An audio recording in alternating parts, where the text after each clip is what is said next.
Greetings and salutations, friends, and welcome to another installment of the ArchCast, where today I am joined by Oz as a very special guest, and by V as well, and we're going to talk about many stupid things today. Nice. When V gets here. Salutations, friends, and welcome to another installment of the ArchCast. Got your tea, your devil water. Now chat will get to enjoy some echo too, because I forgot to mute the YouTube video. Enjoy, chat. Oh, we're live? Yes. You took too long getting your faggoty flower water. Okay, we're not live, because if we were live, you wouldn't say that. That's right, I'm not allowed to say that word. God damn it. You silly sausage.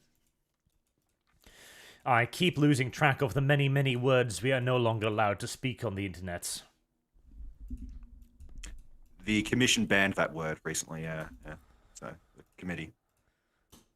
It's okay, you can edit it out. You can just cut out that part.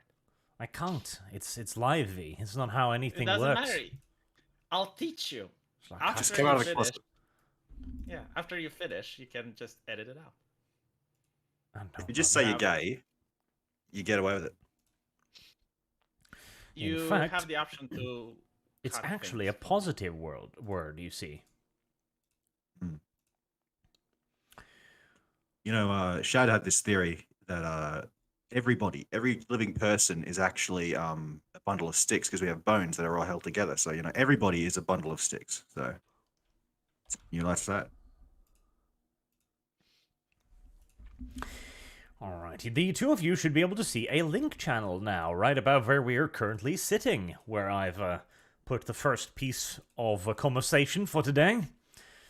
Namely that Amazon is perfectly confident that Warner Brothers' Lord of the Rings project is not in any way a threat to the Rings of Power, because of the Rings of Power's hordes of loyal fans, you see. Hordes? Hordes. I think there's like... That is a healthy amount of copium. I don't know where they managed to buy it. Probably imported it from China, because I don't think even the entire United States has so much copium available. Yeah. It is a rather prodigious amount. And who says that? She's like, what, the producer at Warner Brothers? Like, what's her job description? Oh, holy hell. Before that, I just looked up over the to the Super Chat window. Ornu donates $200. Thank you a lot, sir. That's very generous of you. Saying, I finally obtained the full Lovecraft Society audiobook collection, and I'm here to share the joy of my favorite YouTuber. None for the furry. Good. So here's 130-ish freedom bucks. Fabius bylaw video when, and also shame about the kettle. 'Twas a funny one. Thank you very much. And thank you for the quick reminder, too, that Cthulhu is real, as Susan reached out from the depths of hell to grab her 30%. Oh, man. I got paid recently for the first time for a live stream, and I got paid, like, my subscribers, they're amazing. They gave me, like, 800 or 900 bucks in one stream, and I only got, like, 500 of it. Thanks, YouTube, and it took a month. Well, you know, Susan needs that money for her Botox treatments.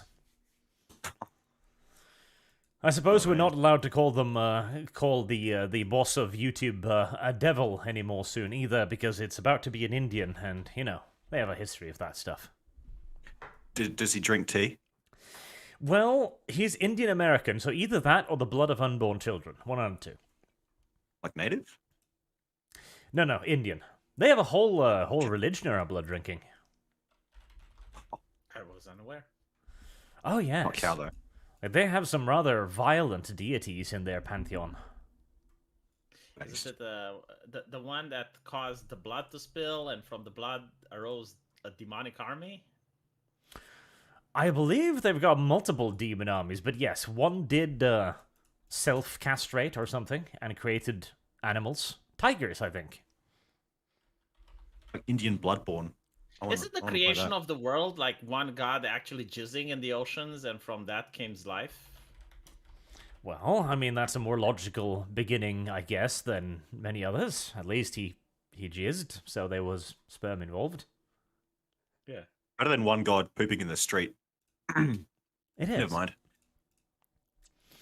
But from one myth to another, the Rings of Power's audience. That's equally mythological.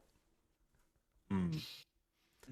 I mean, isn't the job of the person who posted that literally to shill? Like, they're not going to say, "Oh yes, we're incredibly worried. We will never make a sequel again." And their entire job is to make sure that people watch. Well, yeah, but these are the same people whose job it is to make people watch by saying, yeah, our Galadriel is a girl boss, and we took all of the men out of the story. Oof, that is true. Although, if I was in charge of Warner Brothers, like the correct thing to say was like, of course we want to have more Lord of the Rings because like their fans can be our fans. Like we don't have to compete with each other. Like that would have been a more normal statement. Yeah, Amazon boss Jennifer Solke. You should learn from the Romanian. Speaking of, I do have a little inside weasel inside of Amazon, who's slipping me a few deets here and there. Apparently, the entire board of directors, quote unquote, for the Rings of Power right now is all female. All of them. So they've got full episode directors, all women. Everybody making all the decisions are women, etc. And they have essentially closed themselves off completely from the rest of Amazon. Like, it's just a little vestigial appendix devouring billions of dollars that Amazon kind of thinks like it's over there, but we don't know quite what it is or what it's doing. That is very progressive. Very. I mean, progressive. you don't want you don't want a Henry Cavill, a misogynist over there that's like, stick to the script. This is not what Tolkien would have wanted. I think misogynists actually make good content. If you look at the past, if the past is all misogyny, then we made pretty good content when we were all sexist and racist. Yeah, that will be a selling point in the future. It's like our company has hired 5 misogynists to make the new Lord of the Rings. Nice. Unironically, misogynist will be a selling point in the not too distant future. That's my entire appeal on my YouTube channel. Like you mentioned, Henry Cavill, who was fired from The Witcher, basically for grabbing a hold of women and going like, no, let me tell you about the lore. The lore. Do you think on their resume would be like, how misogynist are you? I harassed the kettle on Twitter. Oh my god, you're hired. I don't know if that'll fit under misogyny. I think that might fit under something else. There are many, many hate groups in the world right now. Wait, groups to hate or groups that give hate? Both. We are a very inclusive community. I am wondering what Warner Brothers is going to do, though, because clearly Amazon is coping and seething a little bit. They're talking about how they're extremely proud and they've got long-term investments.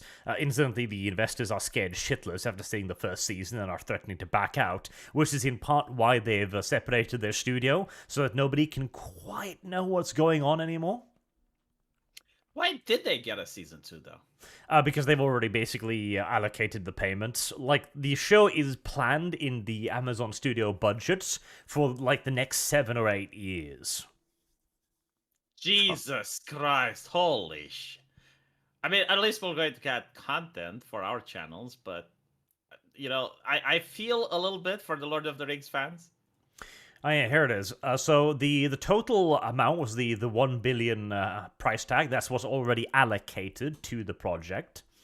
And it'll have a 5-year run, apparently, with the possibility leading to more shows. No. There's not going to be any more shows. Well, we did get Tom Bombadil the musical leaked, so I don't know if that's Amazon. No, I believe that's actually Warner Brothers, isn't it? Oh, God. Yeah, see, that's the thing. I'm pseudo interested in seeing what Warner Brothers is going to do, because Warner Brothers has been leaning a little bit away from the woke now for a while, especially with the enormous Saints Row disaster. So bad. That was an audible moan, like. We got 2 games that crashed the studio this year. We got Forspoken and Saints Row. We did. So on that topic too, because there's been some experimentation. Like not toxic, but woke is becoming a toxic word in the entertainment industry very, very, very, very quickly. right now. Because there was also Forspoken, where the studio announced that it is being folded into Square Enix. Imagine that. I'll put that in the links channel too. But she could move shit with her mind. Why didn't she move the ratings a little bit?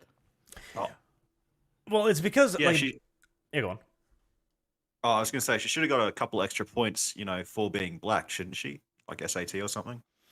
Well, literally, I think that was what they were betting on. So in this little article, they're saying some odd news out of Square Enix today, in that the Forspoken studio is being folded back into Square Enix. Odd news. Like, the game bombed beyond belief. It was... I mean, hell, even the Wokists were like, yeah, this is pretty awful. I don't think this Do you was, want me to give you a advice. clip of Iron Mouse and what she thinks about Forspoken? No, that sounds squeechy. It is hilarious. I mean, a progressive... I think she's like left-leaning. I mean, she's on Twitch. She has to be. So you have like this progressive left-leaning woman saying like, the characters are so bad. Like, why do they have to write them like that? And she's so ugly. I couldn't like the game. It was like... The targeted audience is saying stuff like that, you done fucked up. Oh yeah, I mean the gameplay looked absolutely awful. I watched Kibbs play a little bit. I watched Dev play. What's a Dev? I don't know. But like, it takes forever to kill basic mobs. Like, the animations look meh, the cutscenes look awful, the dialogue is terrible. It seems as if the entire purpose of the game was basically, hey, black main character, you Westerners, you're racists, right? You're gonna like this. Oh, man. It was such a good idea, though. Like, the concept of the game, you play as this character, which is isekai, and you're getting magic and stuff. It's like an anime. I really like the first trailer. Well, the thing is, I mean, that's the worst part, right? Okay, you've got isekai, which is the easiest concept to get right. You take your average character, your average blank slate for you to impose yourself upon, punt them into a fantasy world, give them superpowers and a few hot companions, and there you go, donezo. And yet they managed to make that concept boring. That's an achievement. It's just woke stuff, man. Poison. It's poison for everything. Everything it touches, because it breaks down what story is meant to be and all the things that story is meant to hit, because it's so communistic. I hate it. Mm-hmm. Yeah, but the content... Okay, so you mess up the story. Maybe the gameplay is good. No. Okay, maybe it's a pretty game. I mean, okay, story bad, gameplay bad, but maybe you can just watch it out the series because it's an isekai. Nope. Like, they managed to successfully destroy themselves on every single front. They did. They managed to screw up pretty much every single part of it. Which, I mean, is impressive. You know, they did good work on that, if nothing else. They should have done the marketing, though, and called the fans racists. They didn't do that. Well, you know, shoulda, coulda, woulda, I guess. No one was talking about it until it bombed. That's why they couldn't. Yeah, they didn't really market it much either. Perhaps because they knew it was a turd and they hoped to just surprise people, and I don't know. I mean, I saw a couple of trailers. I wouldn't say they didn't market at all. Because I didn't know about this damn game until, like, it was out, and I was like, wow, there's a game, and it's bombing, and it's really awful, and it's woke. Like, what?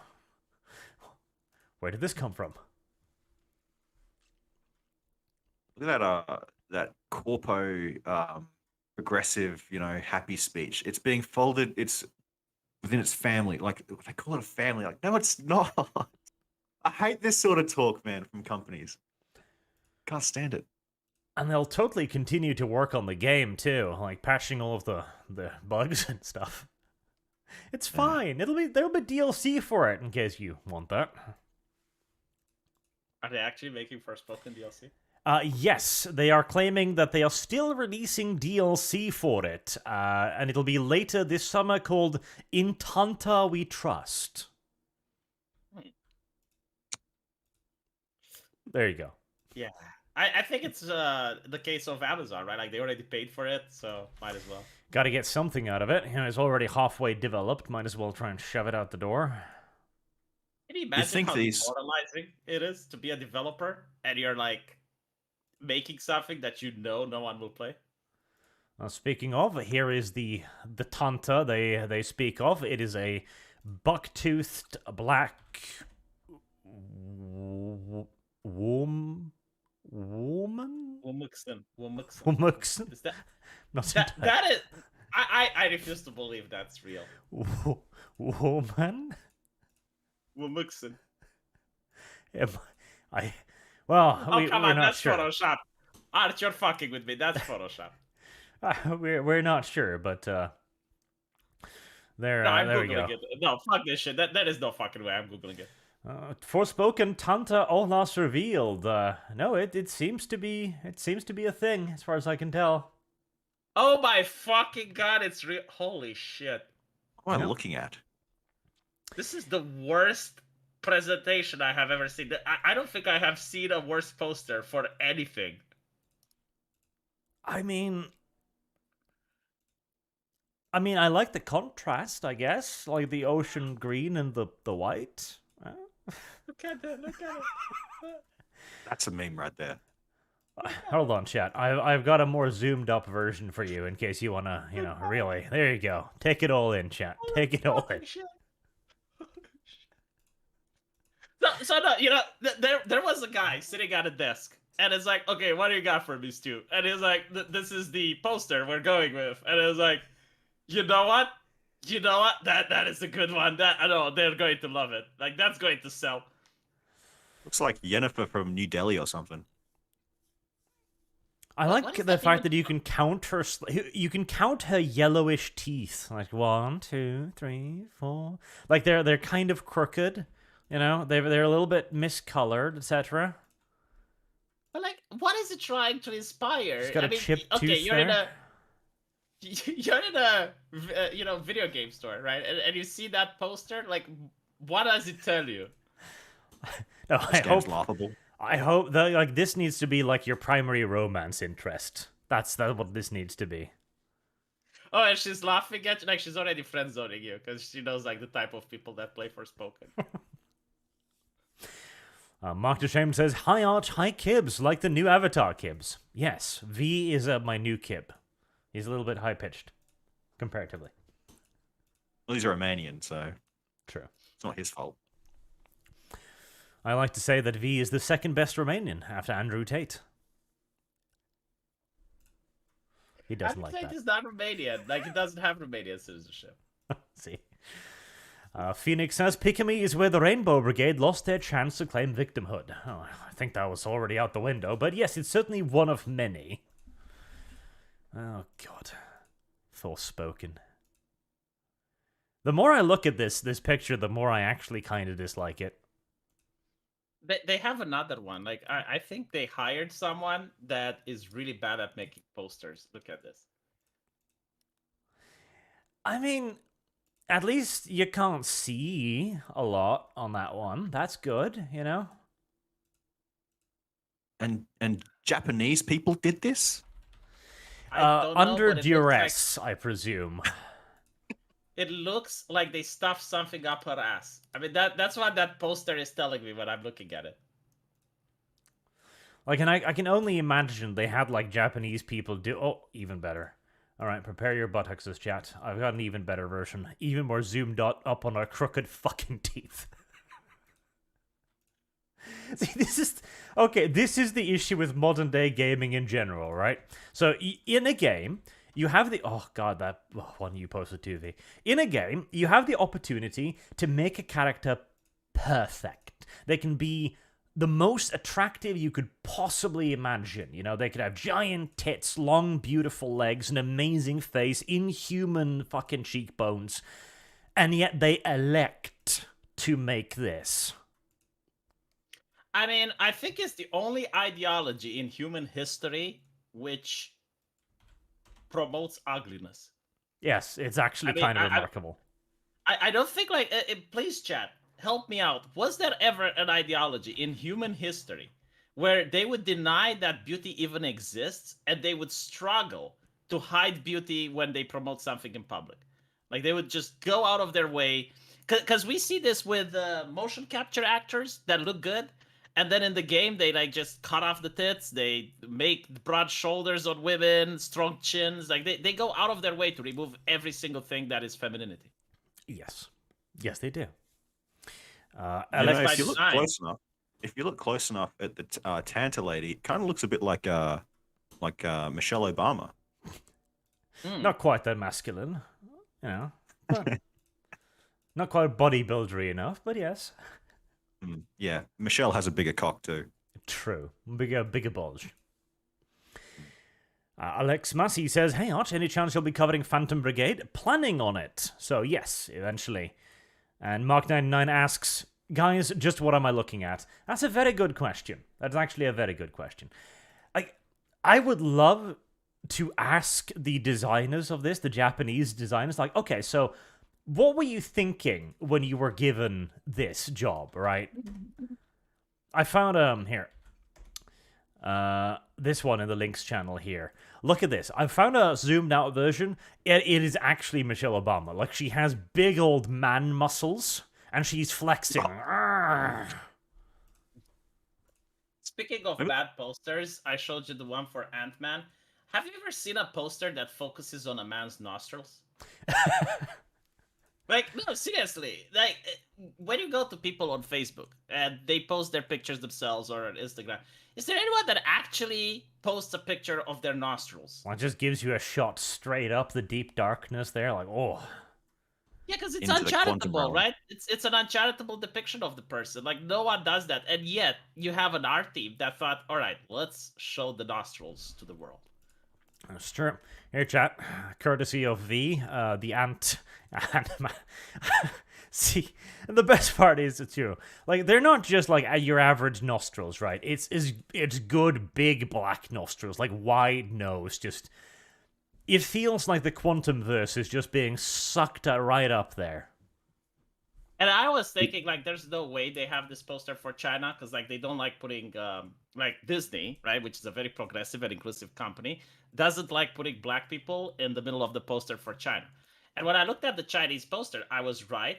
And not only that, but the female characters look more feminine. And the hero is actually in front, like, he's in the heroic pose. So, like, the poster for China is the normal way you would do a poster. And meanwhile, the poster for the United States shows all the women looking very angry, very upset with you that you're going to see the movie.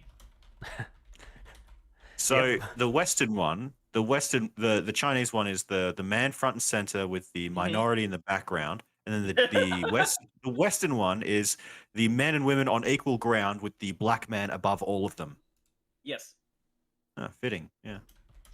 And again, this is Disney, right? Like, they're making a conscientious decision when they're doing this. Oh yeah, this is design. Like, you don't make a PR poster by accident, obviously. But I do like what you mean about the quantum poster too, because you've got the blonde chick on the right, like, she just looks frumpy. Like, she looks like an old woman at the store, and you ran into a shopping cart, and she's like... The girl in the middle, she looks disappointed at you. She looks like you just pulled down your pants and she's like, "Is that it? Is that it? Really?" Now that I think about it, that is the expression I garner from most women in my regular life. That's yeah. It's like, really? Like, upturned eyes, like, really? Yeah. It's relatability, I guess. Yeah. Really? Because it relates to your lived experience. And then you've got the wasp who also just looks frumpy and disappointed. Like, you brought home the shopping and the shopping was wrong. And, you know, she expects this. She's not angry anymore. She's just disappointed in you. And the main hero is also, like, completely devastated by the presence of this toxicity. I mean, he just looks confused. He looks like, why am I here? Like, what was happening to me? And here's the Chinese poster for the audience too. And the difference is enormous. Like, suddenly, all of the women have makeup. Yes. Weird. Like, Wasp has eyeshadow. Yeah, and they don't have closed body language. Like, they're approachable. Yeah, like, the hero is there. He's in the heroic pose, looking forward to the future. Like, there's You've got Wasp is the one that's no, actually no, brown head chick, whoever the f she is.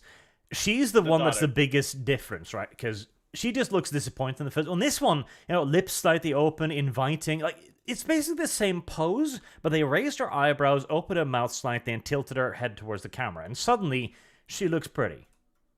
Mm-hmm. You imagine that. She looks approachable. Yeah. Like, if you saw her, at the university, you could approach her. But, like, in the first poster, it's like, definitely she doesn't want you to talk to her.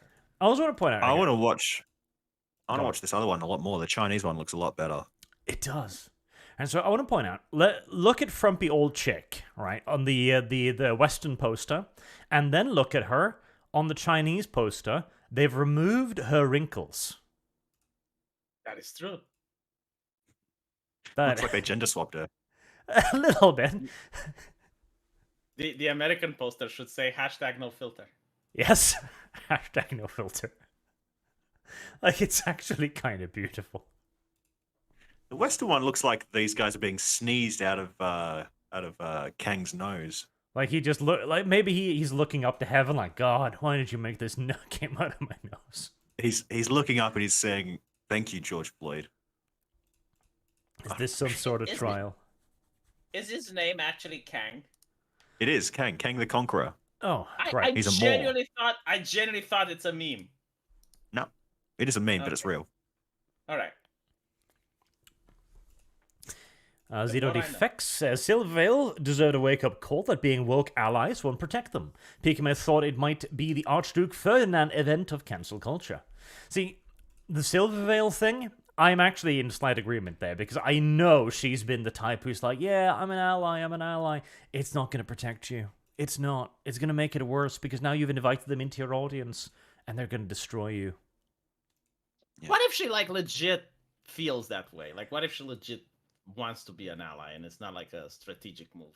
Oh, the thing is, I think they most of these VTubers have no idea about the wider stuff that's going on. Like, they're the kind of people who are told, like, oh, you support trans people's right to exist, right? And they're like, sure. Like, I got nothing against trans people.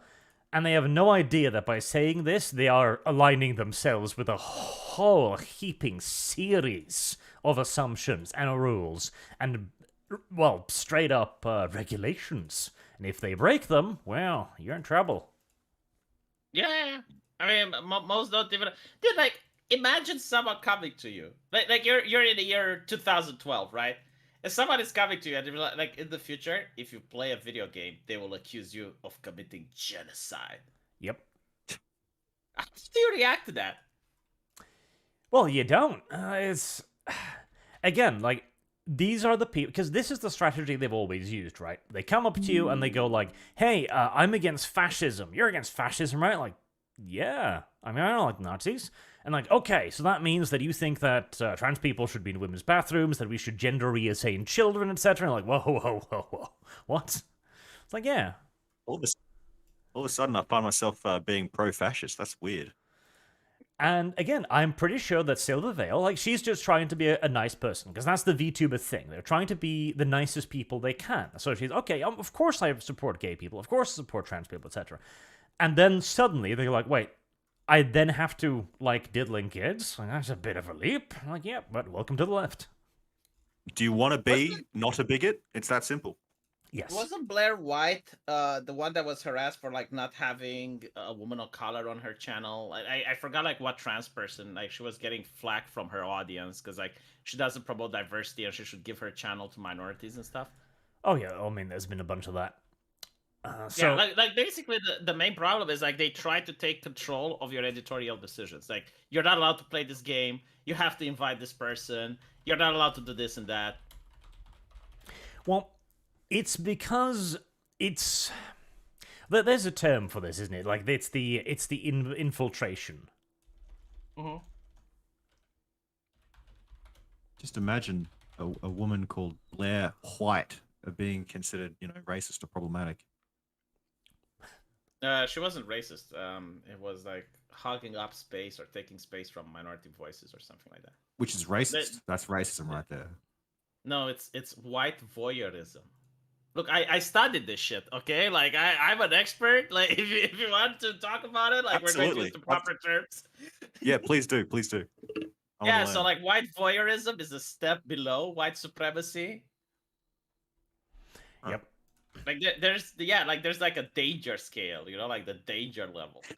What's the step above white supremacy, just so I can figure where my destination is? Oh, it's genocide. Aspirations.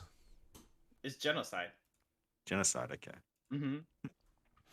Because this is a little bit of an interesting thing here. To expand upon this topic as we move on to the kettle apocalypse, there's the whole Silver Veil thing. That was when it started. I'll put this in the link channel too, and you can look at their Reddit, for example, and you get a good idea. Like, does Silver Veil know that Hogwarts Legacy is controversy? It's controversial. Ooh. And yeah, she knew about the issues, the people are mad at Rowling, blah, blah, but she also knew about the positive inclusivity in the game. So, from what little I know about this person, bearing in mind it's not much, so take it with a pinch of salt, they are definitely an ally, shall we say, but also the kind that has no idea about the wider conversation here. They're literally just a person who's like, yeah, no, I think trans people are cool, I think like gay people are fine, and they have no understanding of the political aspect of it. And so when the politics hit them in the face, they suddenly realize that a bunch of their audience assume that they have already signed up to a whole host of other things as well. And then they're shocked and surprised, like, what do you mean you don't support our incredibly far-left nonsense? Yeah, it's kind of like being asked, do you believe in Jesus? And, you say yes, and then people are like, okay, why aren't you fasting? Why are you doing sex in any other position than missionary? Why are you not doing this and that, right? Like, I guess, like, when the person was first asked, like, do you believe in God or whatever, like, they thought in a general sense, but the moment you say yes, they come with the other things that you didn't think about, and then they're going to hold you accountable for lying to them.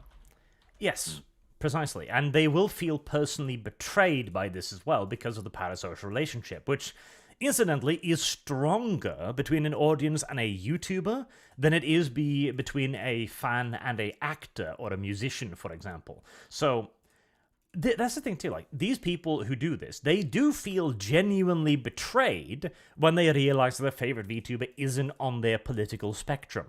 And that's why they get so very, very angry. It doesn't excuse it, but it does explain why they get so over the top crazy.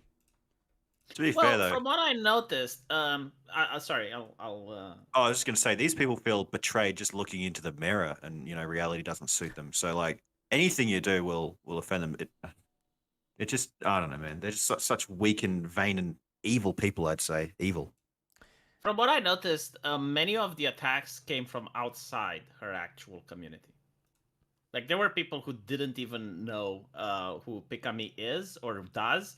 And, like, they were upset that she played the game, when in reality she didn't. And it's the same with Silver Veil. There were people attacking her who never watched her content.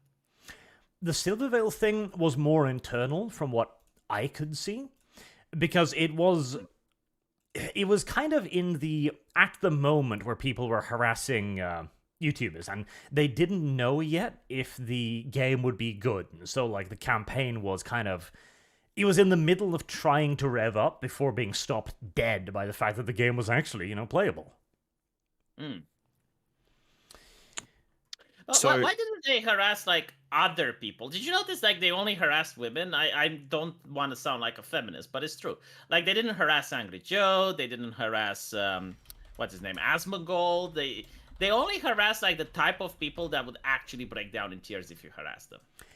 Well, no. Actually, they harassed a bunch of people. When the game first came out, they were creating that website that was scanning if people were playing that Wizard game, and there were tons of articles about people being brought to tears of harassment. They were men there as well. Very feminine men, but, Okay, I didn't know that. So. You were about to say something, Oz. Yeah, so what I know about this situation is there's a VTuber who played this game, and then they got attacked by the woke elements, the communist sleeper cells in their audience, and they quit. Yes, essentially. Pikamee, yeah. Do you know how Pipa deals with this shit? Like, she actually had the person coming up to her, and it's like, oh, you're killing my friends. Do you know what she did? What does she do? blocks them. There you go. Every single fucking one of them is like blocked. It's like, this is your Oshi. She's now a far right out. Blocked. You telling me Like, you can put the screen down? Yeah, like I imagine her like having the most bored expression, like an expression of boredom mixed with disgust when she moves the mouse. It just blocks these people. Usually when someone says commit suicide to me online, I seriously consider it because that's the only option you really have, isn't it? You know? Well, no, but You the just thing block is, like, okay, so on Twitter, I will tell it for people who don't use that social website. On Twitter, when you're arguing with the far leftist, their whole argument is if you disagree with me, you're killing my friends. Like that is literally it, right? Like if you disagree with me, you're making trans genocide. They accuse J.K. Why Rowling give- of it as well. Seriously, Why like that's give me the more one. power? Well, dude, like they play a stacked deck, and every single card is a joker. So the only thing to do when a person like that talks to you is to block them. Like there's no engaging. Like that person is so far gone on their ideological arguments that the only reasonable thing to do is to block them because they're trying to get the reaction out of you so they can cancel you. Like they're not Yeah, interested in the conversation. Before, I was just playing to have fun playing a wizard game, but now they've said that I'm playing for an actual real world important reason. Never mind. Well, you know, you can always buy 2 copies. Nice. This Silvervale did stand up to it, though, and called the people who bullied her freaks, which, of course, caused its own controversy, as now they get to play the victim, and people were going like, oh, Silvervale calls LGBT people freaks. She calls minorities freaks. Like, she's causing the trans genocide again, V. Again? Yeah, the Joker is played again. I mean, what can you do? Yep. Is it genocide if they kill themselves? There have been countless genocides. The body count is yet to be reported. I don't think it ever will be reported, but there has been many. Because on the death certificate, they're confused about the pronouns. Presumably. And then this got to the big one, which was Pikamee. See, the Silvervale one didn't cause that much outrage. It was mostly her own community which were outraged because, you know, you made the tits cry, you know, such is life.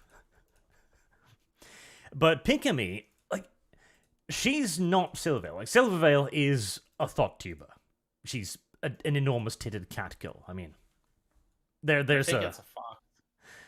Fox. Fox. Yeah. Have you seen a fox before? I think it's how she identifies herself. Foxes do not have these ears. As somebody who has foxes living in their fucking yard. But Like real foxes or like men dressed as foxes? real foxes. and Silvervale deers. is a cat. Oh, she's a wolf. All right. A wolf. Okay, there you go. All right. All right, there's a certain agenda going on there. And hey, I ain't judging. If I could be a big-titted woman, I would be a big-titted woman too, okay? Like that teacher. Yes. So that's slightly smaller, maybe, you know, just for, you know, balance sake. All natural. Aerodynamic reasons. But Pikamee's entire image was just being incredibly wholesome. And she was, as far as I could tell, incredibly wholesome. Like, her main meme is that she sounds like a kettle when she laughs. Yes. Yes. She's a legend in the VTubing community. Like, she's one of the first, incredibly popular. She's like Mr. Rogers, all right? Who fucks with Mr. Rogers? Like, who does that? Mrs. Who goes Rogers? to Mr. Rogers to start up shit? Like, do you want, like, a couple of clips from Pikamee so the audience can understand? We don't try to play too much stuff here because YouTube's service things is derpy. Like, I've tried playing clips by YouTubers before, and YouTube then goes like, this music in the background, etc. So, little as possible. I played it on my stream, but, like, it's up to you.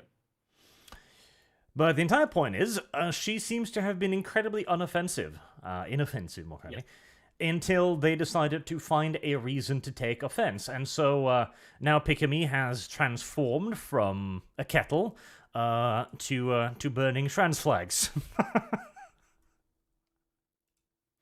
I think I have the tweet where she is actually harassed for the first time, and she's basically saying, like, look, I don't want to upset anyone, like, me playing a game isn't a political statement, and immediately she gets harassment for saying that. Yes. So that this has escalated rather quickly, and now, of course, the people who did this are claiming to be victims of their actions, and people are generally rather angry, it seems. So they managed to piss off 4chan, they managed to piss off Reddit, they managed to piss off half of Twitter. They're doing good. I mean, if I tried to piss off this many websites, I don't think I would have managed to succeed. And there was a great quote here as well. Dane Craig saying, "The narcissist prayer. That didn't happen, and if it did, it wasn't that bad. And if it was, that's not a big deal. And if it is, that's not my fault. And if it was, I didn't mean it. And if I did, you deserved it." That's beautiful. Yeah. That is beautiful. It sums it up. It really does. Like, it's, I have seen so many takes on this where they basically go like, "Oh, no, she quit. Like, and if she didn't, that's fine, because she was a bad person." Like, okay, well, here you go. Okay, I found the tweet where she, hold on, I'll give it to you. Put it in the Can I links just- channel. Go on. Can I just say, look, I don't want to pick a fight, right? But I feel like, you know how crack has a certain effect on certain communities? Yes. I feel like anime has that same crack effect on white people. Does the same sort of thing, you know? Destroys lives. That's just me. I don't hate anime. There's actually quite a few animes I really enjoy, like Death Note and Gantz, and I liked Naruto. But I feel like if I went too deep, I would, you know, I'd fall down a rabbit hole. I'm concerned about Like, that. what is there to watch? Like, what do you do for entertainment? Like, okay, so you got Netflix. I mean, you can watch AJ and the Queen, Cooties, you know, all the other Netflix good shit. You got Amazon with Lords of Rings of Power Plus Privilege. Like, what are you supposed to watch? Well, since quitting Night's Watch and like avoiding these sorts of shows because I'm just sick of it, I started listening to books and I got through like 30 Horus Heresy novels in like a year and a half. So I'm like big into books now. Yeah, your counter argument is just read. Yes, I feel smarter too and superior to everyone else. Oh my god, no! Like, you need to watch anime. Like that's relaxing. You sound like a drug pusher. You need to watch anime, okay? Shadowtotally Not Yin doing it. Yang says, "Looks like a monster mid-transformation," referring to the Tantas. And yes, they do. And Gunfox says, "This is heresy of the highest order. Chat does not approve of this. Chat will have to watch the ugly characters. Plus, you got titties afterwards. It's fine." You know what's funny about Pikamee? So her whole thing is that she used to be bullied in school for being half Asian. Like in Japan, apparently you get bullied for that. So she starts streaming and she's like, you know, I actually like Westerners more than Japanese people because you guys are so wholesome and so nice, and no one has bullied me. And that was before. And that was... hasn't on the chat. She was interacting with regular Westerners. And then she ran into the wokers. Because here's the thing. Most Westerners have been raised in societies that value civility enormously. Like in Norway, it is a mortal sin to, you know, cause trouble for somebody else. Like stepping in somebody's way in the fucking bus is like, oh my god, I'm so sorry. You know, asking somebody to pass you the salt is like, no, I shouldn't bother them. I'll get him myself. The British are like, oh, please, thank you, please. The Canadians too, everyone is like this. And then the wokers are like, no, fuck you, my stuff, mine. Like, I remember Anita Sarkeesian having a video and saying that if you're at the Thanksgiving dinner and someone says something racist, you need to cause a scene, like spill over the bottle of wine or flip the table. And I'm thinking like, okay, so your mother puts a lot of effort into preparing that turkey and making sure that the dinner is fine for everyone. And here comes the spoiled brat that's going to just flip over the glass of wine and make a scene. Yes.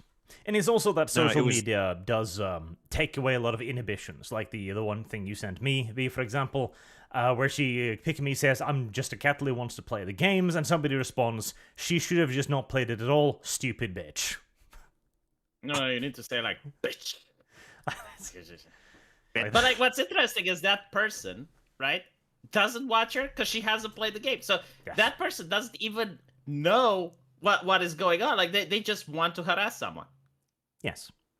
And it seems that the unforgivable curses are now open, right? Like I thought that bitch is not supposed to be used. especially towards a lady. But now it's fine, right? It's because it's gendered language. It is. We're gonna do that here. But it's fine when applied to the enemy, of course. The Tell you what, if unforgivable curses, I like that. if this lady anime person came out and went back on the streaming or YouTube or whatever it is, they'd get a massive like reinforcement from the far right, supremacists, just because it's the culture war stuff. So they should do that. Mm-hmm. They can't. They're under a corporation. If they graduate, they graduate. What is that exactly? They graduate. I'm not understanding what's going on there.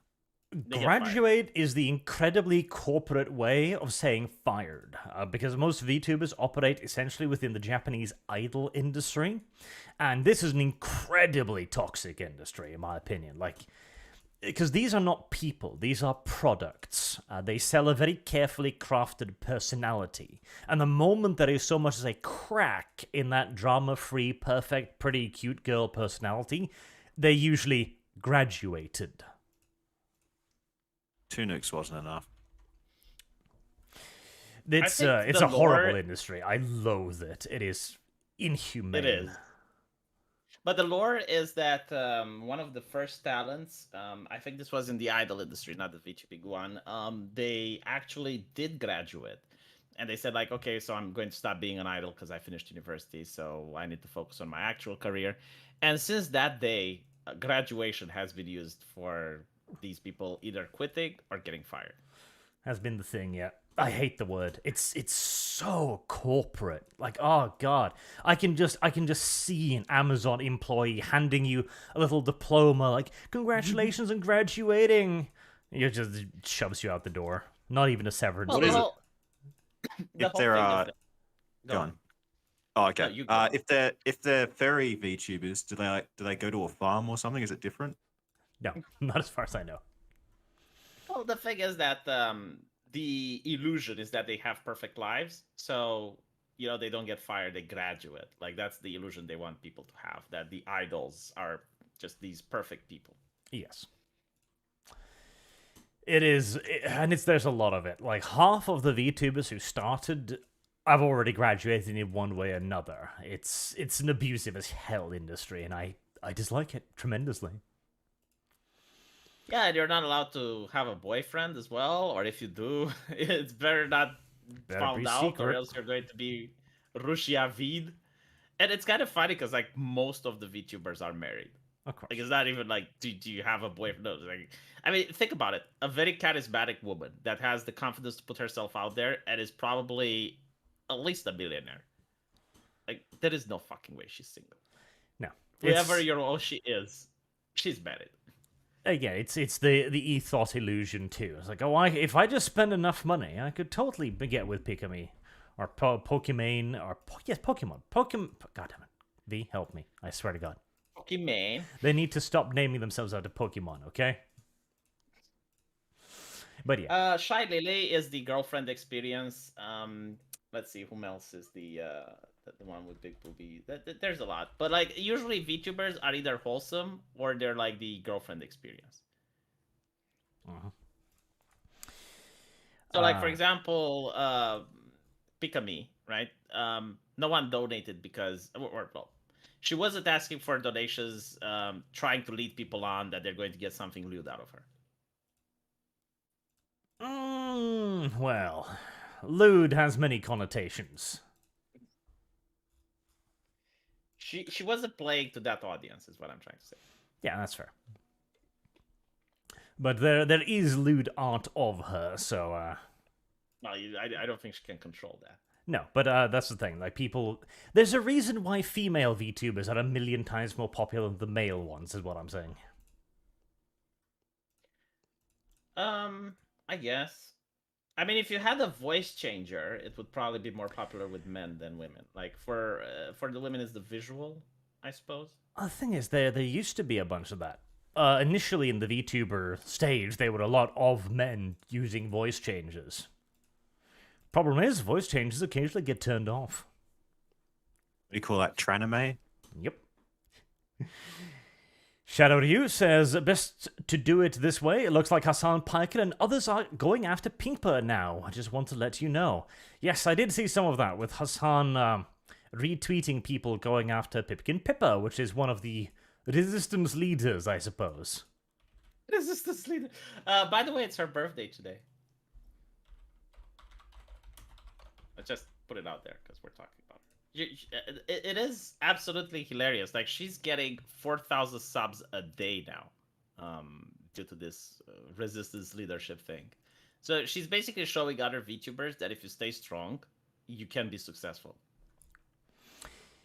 But I'm telling you, if they manage to graduate the bunny, they are going to unleash a tsunami of shit like the internet has never seen before. It's also that she's providing a service that very few VTubers do, in that she's EdgyTuber.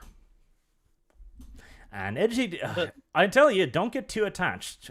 Bunny is getting cancelled, and it's not going to take very long. She has said too many, like, half the shit she said. I would be scared of saying that in 2016. Yeah, but like for some reason she doesn't. The interesting thing is that she, so her boss wants to run a very say-so company, and she is definitely not say-so. So there's a little bit of friction there. However, she's also the top super chat earner of Face Connect. So the relationship between her and her boss would be very interesting to document. We'll see how they survive the interactions with the mainstream leftist social media. It'll be a thing. The thing is, I don't believe she said things that are really that bad. Sure, that I have heard a couple of clips, but all in all, it's fine. It falls under the TOS. Oh, the TOS is ever evolving, ever evolving. That is true. But I don't think her boss is ever going to graduate her just because she's literally like the face of Face Connect. She has so many super chats, and right now she's getting 4,000 subs a day. Don't that's worry. Insane. YouTube will graduate her. Glowy says, if they're going full diversity for Lord of the Rings, then have it produced in Bollywood or China. Be funny to see elves or dwarves going corny Indian action scenes. Maybe a choreography of Chinese kung fu films. Be more entertaining than woke Hollywood. That's true. I recently watched an Indian movie called RRR recently, and it is so over-the-top retardation. There is a scene where a man carries another man on his shoulders as that man is dual-wielding bolt-action rifles that he fires single-handed. I saw one where there was a weightlifter, and he had like a weightlifting, lifted one man on each side, and then used that as a weapon. Yeah, there you go. Did you guys see the Indian Forrest Gump remake? No, but it sounds retarded. Oh, it was heartwarming. Just beautiful movie. I think you're lying to me. It's real. You can actually... It's a real thing. Forrest Gump remake. Google. Indian, yeah. That is just weird. Oh, I'll have to look Beautiful into movie. that. He's running from Pakistan instead of bullies in that one. Oh, to be fair, Pakistan is dangerous. That's the thing, the age of movies is just over. The age of everything is over. Like, our golden age is at an end, and now we are hoping that the VTuber audiences will finally be the final swing of the pendulum that decapitates the woke. What an interesting time we're in. I think what's going to happen, actually, is we're in the era of the mainstream stuff is dying, but, just as mainstream stuff is dying, it's an opportunity for people like us, to get ahead, people with smaller audiences, to build them up and produce their own content, Didn't that happen with Comicsgate? And apparently they got banned from crowdfunding. They did it too early. But even then, they had considerable success. And look at Shad, his comic book is doing incredibly well. He made like over $500,000 on Thingo, 5 times what he was aiming for. Mm-hmm. Oh, wow. Yeah. By the way, Arch, what I sent is actually real. Yep, I know. I've seen it. And there's also the Rippaverse stuff too. Like, there are people who have done very well off the alternative comics scene. And with AI stuff, this is just going to make it so much easier for people to make their projects and not require help from You bigger can't places. you can't use AI art commercially as of now. Almost No. every single one has like TOS that forbids you from doing it. Oh, really? Yeah, you shouldn't even use them in your thumbnails because if any of the companies decide to enforce it, then they can just give you a community copyright strike. It depends. There's a lot of rules and regulations being shaken out, but using AI arts for comic, for example, I would be very careful with.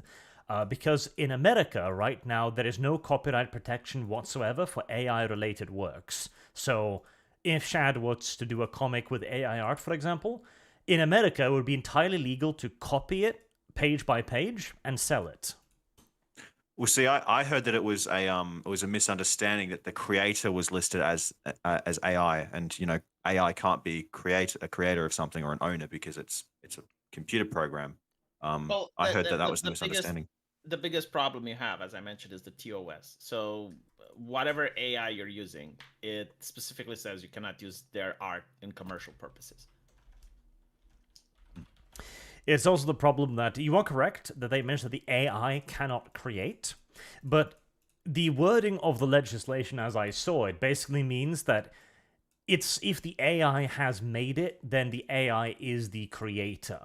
And you're then going to have to take it to court and argue that, no, I made it, I just used the AI as a tool.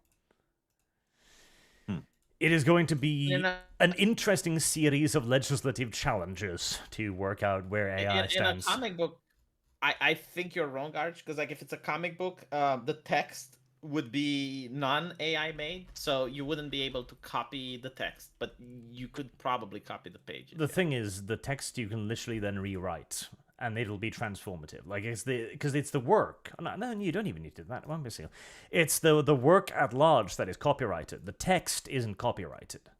If you're selling a comic book, the comic book is copyrighted. You can't then go and divide it up into sections.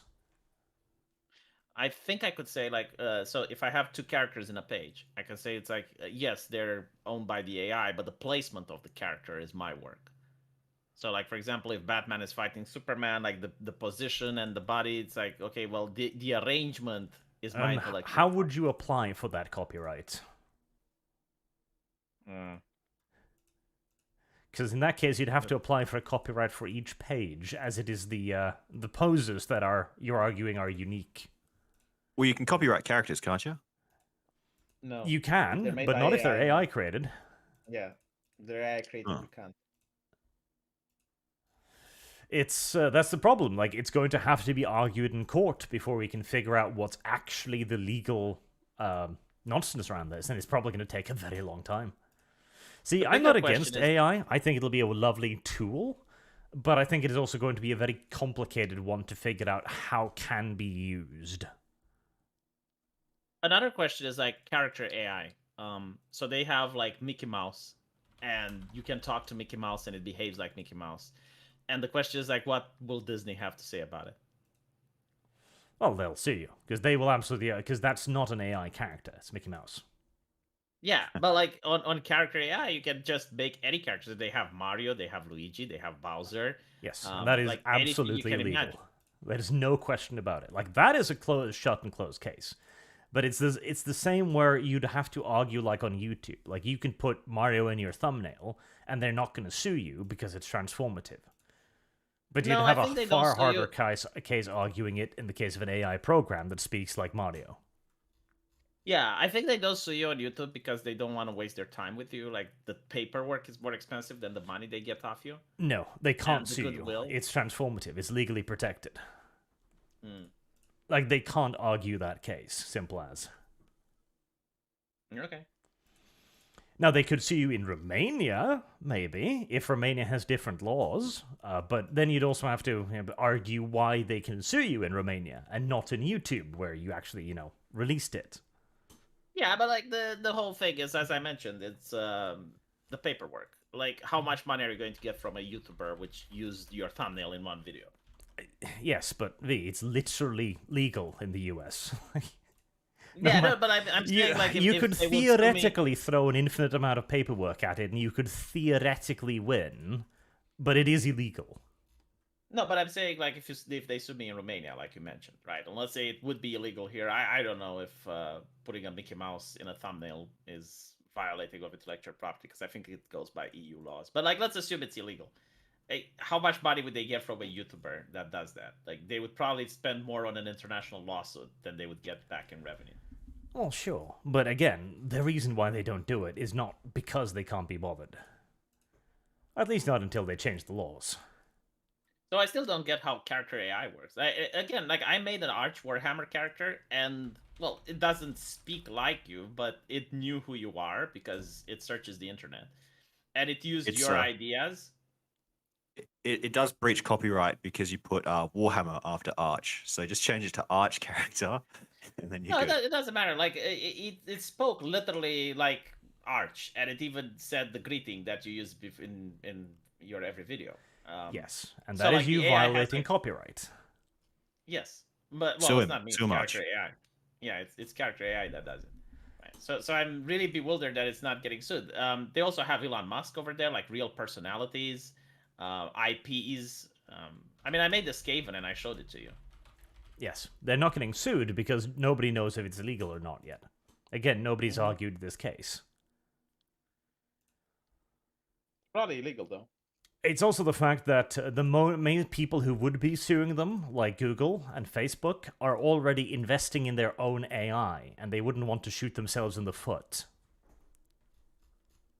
I mean, you can do this with ChatGPT. You can get ChatGPT to roleplay as Superman. Yes, and who is investing in ChatGPT? Yeah. I think it's Microsoft. Yes, bingo, V.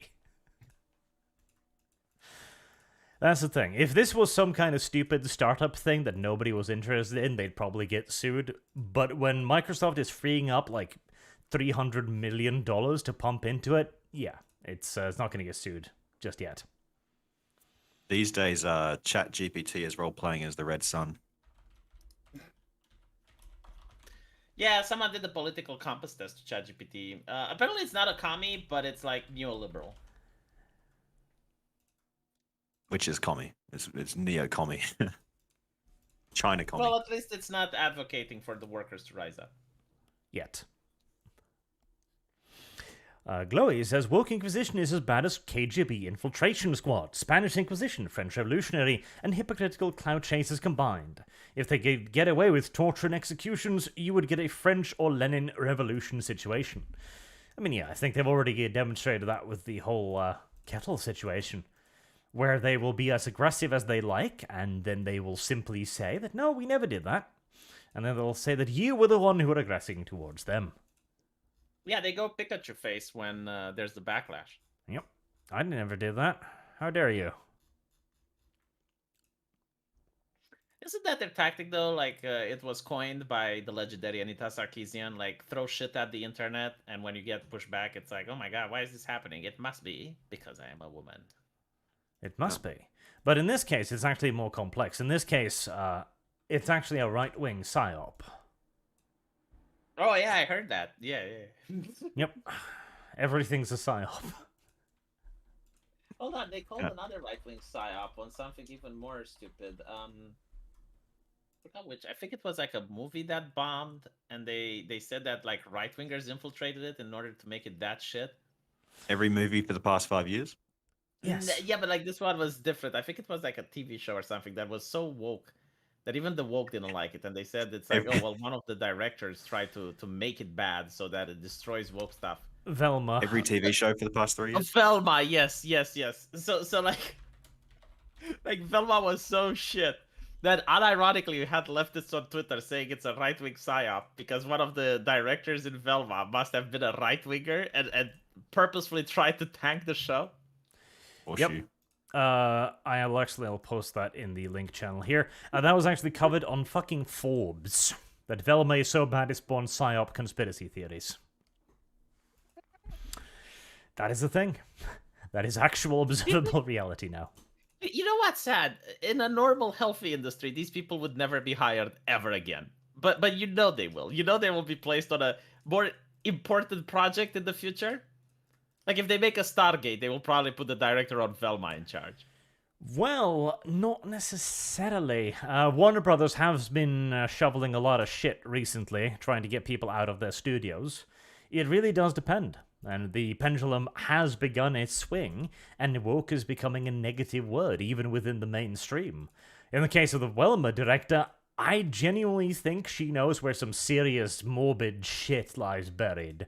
Because that show getting a second season defies literally all logic. I think they may have purchased 2 seasons, and that's why it's getting a second season. Perhaps they might have too. Hate watching is powerful.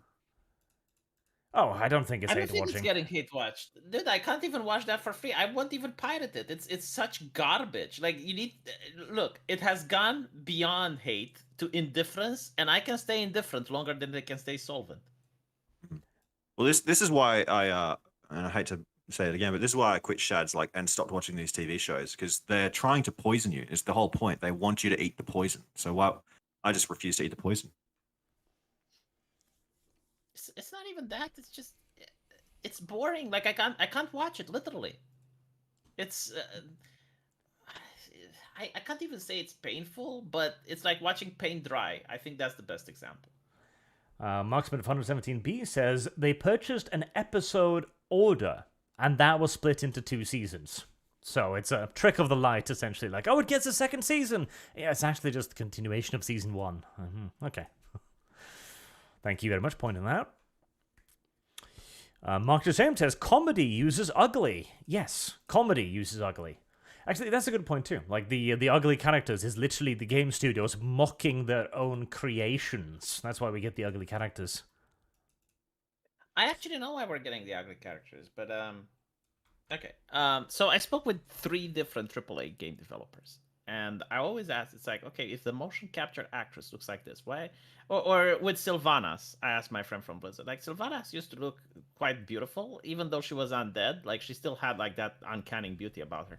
And yet, when I look at the trailer, like she looks like a man. Like what goes on? And he said he had a talk with the HR department, and they said that it's their version of inclusivity because not all women look feminine, and they have to make a more inclusive character, right? So that women who do not look feminine get to feel represented. Yes, it's the poisoning. It is the woke ideology. This too, I believe, will actually start to change.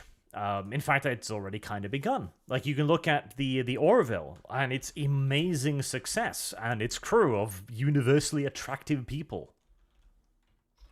I wish you're right, but like we have a Romanian expression, with one flower you don't make the spring, so...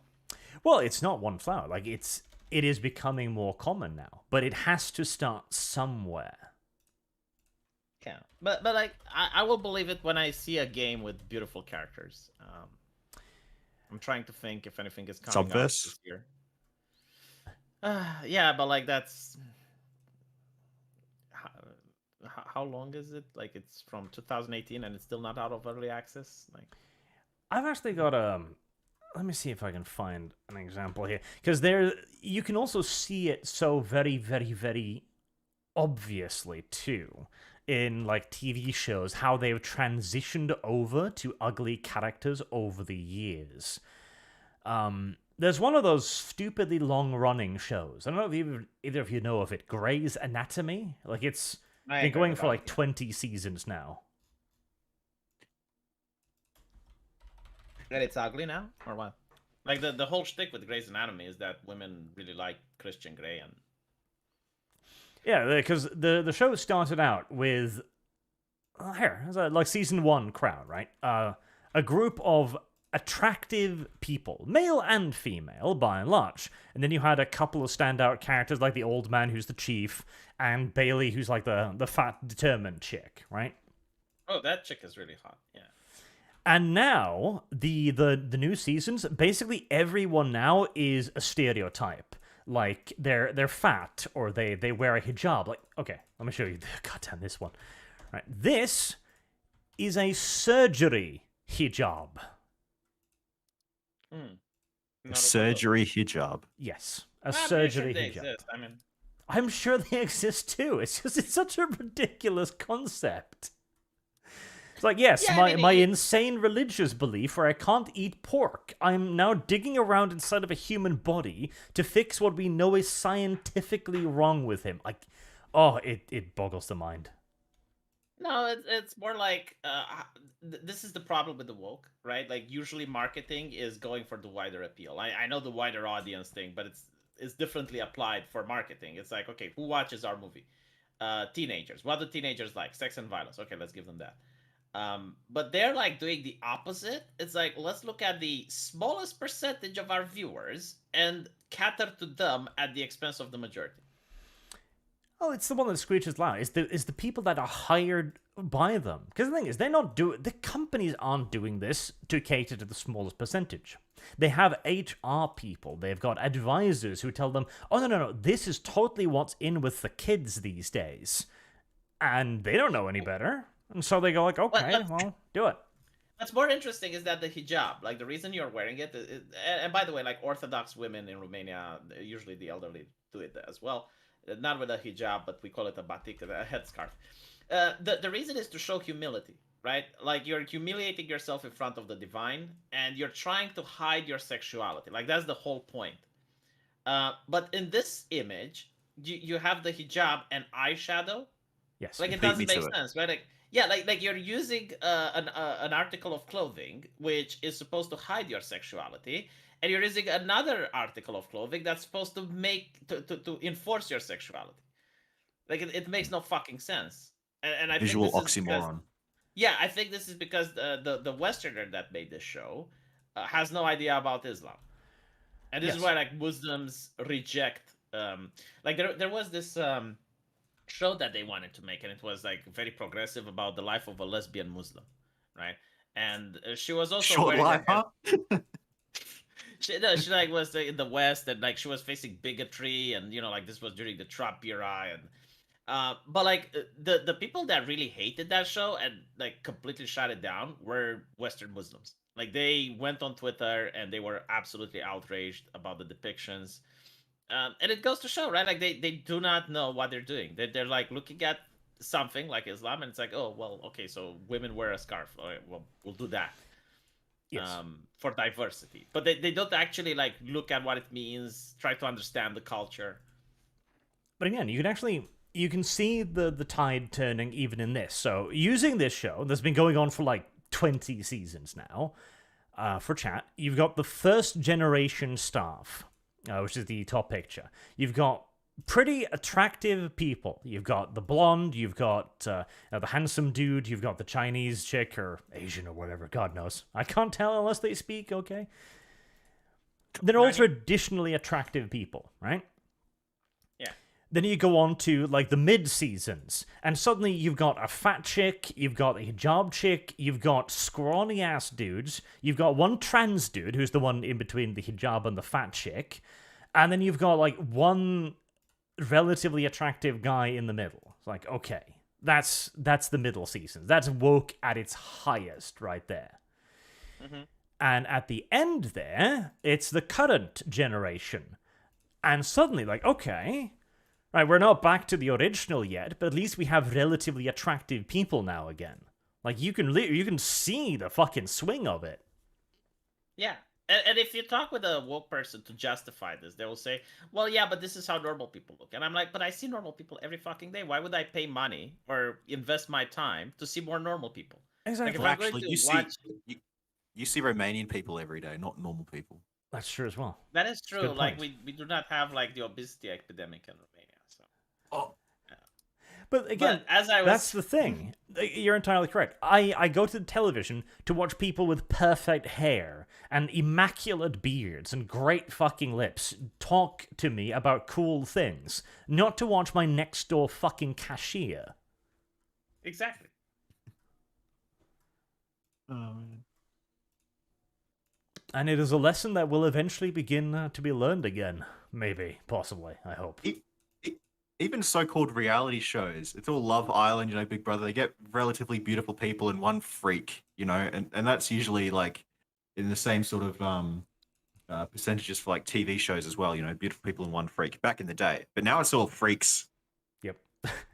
Harkins in chat there points out the trans character is also a super elite hacker wanted by the FBI. That's true, and worse yet, you know why he's wanted by the FBI?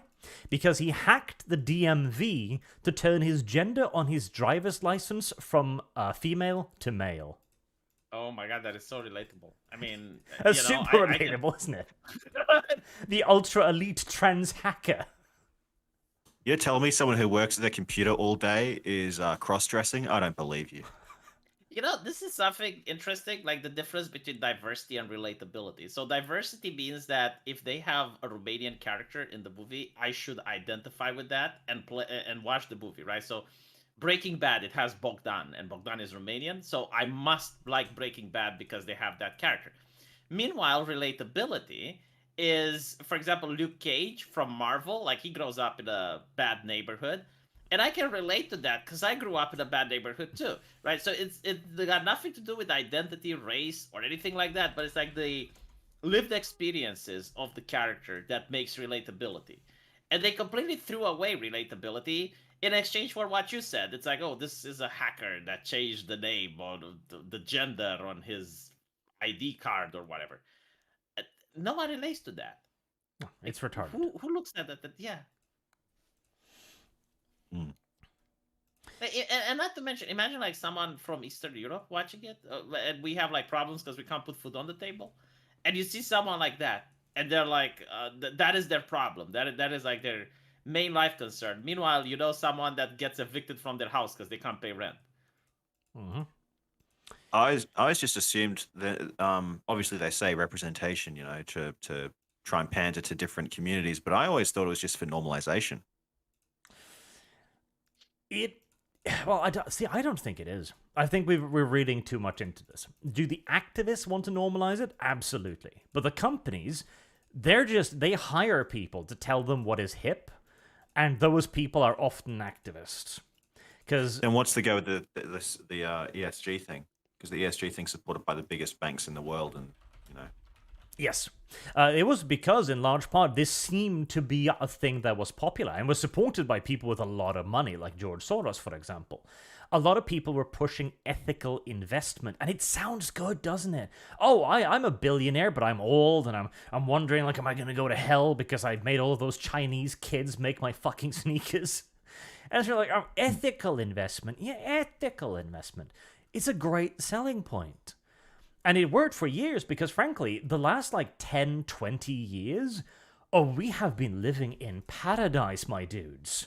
Like, technology has been advancing like mad, money has been easy to get. It's been great. I mean, we get to make a living talking shit on the internet. It's never been better. But you know what they say? Weak men bring hard times. Mm. And what was the other one? It was hard times create strong men, and strong men give me hard times, or something like that. I can't remember how it went. Yep.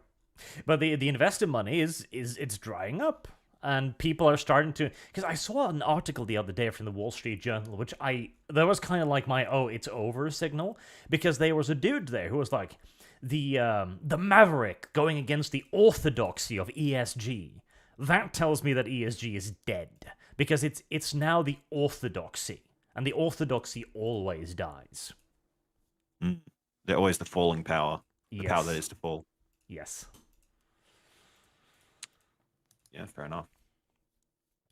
ShadowFox2300 says, not going to lie, I really don't think the Tungsten Rat is as woke as you all think. She said some stuff that would really get most people cancelled on her stream. V, are you giving me false information on Iron Mouse? I said I think she is left-leaning because she's on Twitch. But Because she's on Twitch. Yeah. That's but a like that's a loose I haven't basis. politically compassed her. I was very careful with my wording. I said I think, and then I gave my reasoning because she's on Twitch. Because she's on Twitch. Well, there you go. To be fair, if she's still on Twitch, she clearly knows how to self-police quite effectively. Well, are there any right-wingers on Twitch? I mean, Short Fat Otaku doesn't count, so... He's a commie, true. I don't know, Kyle's on Twitch. He likes to pretend he isn't a complete idiot. Does he get viewers on Twitch? No. Hmm. So he doesn't count either. Well, I guess we're Yeah, stuck. but like if you don't get, yeah, if you don't get viewers, do you really exist? I mean, like the mods will never hear that you're there. So Yeah, true. If you're on Twitch, you're a left-winger. And woke. yeah. But the thing is too, okay. There was another funny nonsense thing that came out that V pointed me on to that shows that the pendulum is swinging, but a lot of companies are still stuck in their release schedule. Because bear in mind, these companies have release schedules for years at a time, right? Lego. This is really cool and interesting because it also shows you that woke is a toxic word now. Because the first link you guys see there, so I try to get all this in order. The first link says Lego goes woke as new figures released with Down syndrome and missing limbs. And the article is basically like, woke is like a meaningless term, and this is actually super cool that they're doing this, very defensive. And then mere hours later, they edited that out. It simply says now, Lego releases new figures with Down syndromes and missing limbs. That's interesting. I didn't notice the edit. Woke is becoming a dangerous term, and even like the mainstream newspapers are beginning to realize, yeah, this brings a lot more heat than it's worth. You know, I like the anxiety figure. Do they realize that people with anxiety don't have a shocked face their entire life? No. I do also love some of the pictures. Lego, character with different skin tone looks scared. Like, oh my god, I'm black. I'm about to be killed. I thought that was their lived experience. That's what I hear. Like, I'm about to die. No. Do kids even know what the person with Down syndrome is? Like what age do people play with Legos? And it's like, imagine explaining to little Billy at 5 years old what a person with Down syndrome is. How do you explain it in a way that's not offensive? Like, please explain. That's the kid in class who just smashes his Legos like, derp.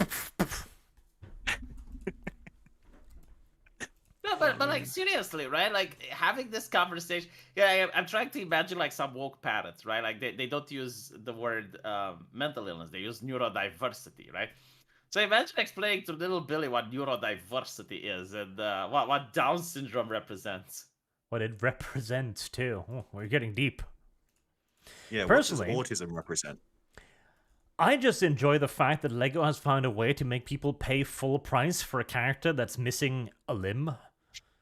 Like, this cost us less plastic. Pay us. Hey, sorry guys, I do have to go. But it's been a lot of fun. It's been great. Sorry that I couldn't stay too long, but I really appreciate you letting me come on, man. That's fine, dude. We'll talk to you Right. again some other time. And do check out Oz's Thanks. channel. There's be a link in the description below. All right, love you guys. See ya. Lego says that Autumn doesn't let anything hold her back, except schlicking left-handed. She's physically incapable of doing that. But tish. You know what's interesting? Like, if I was in a car crash, it can happen to everyone, right? Like, at any point, you can get in an accident. At any lose a limb. point, Kyle, Jesus. V is sitting there in his, living room, and the car just... Well, no, but like there can be an earthquake, like in Turkey, right? And you lose an arm. There could be an earthquake right? in Turkey, and V loses an arm. And you lose an arm, right? Why would you want to play with a doll that doesn't have an arm? Like, wouldn't you want in your fantasy to have both arms like you used to? I don't know. Maybe you'll like punish it or something. Like you lost me an arm or something. It's so weird. Like the idea that will now be what identifies you, and you can only play with other things that look like you. But like it's like when you're missing a limb, is like that shouldn't be your identity, right? shouldn't Like be, but in it your is. yeah, like in your mind, it's not like I'm the guy that has a hook, unless you're Captain Hook. Okay, like if you're Captain Hook, that can be your identity, I guess. But I bet that even Captain Hook, when he plays with Legos, he doesn't play with Legos that have a hook for an arm. Have a hook. Like at least you've got you've got diversity here with the Legos. Like you've got the butch lesbian over there. You've got the one-handed freak. You've got the black person. You've got the slightly less black person.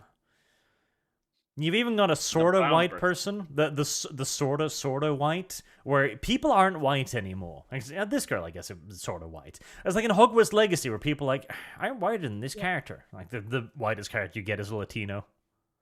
Yeah, do you know the most popular DLC for Hogwarts Legacy is the one where they replace the ones with guns, and the second most A popular mod, one, but yes. yeah, the second popular mod is where you can make your character look like a Norwegian. There you go. Because people like being Norwegian.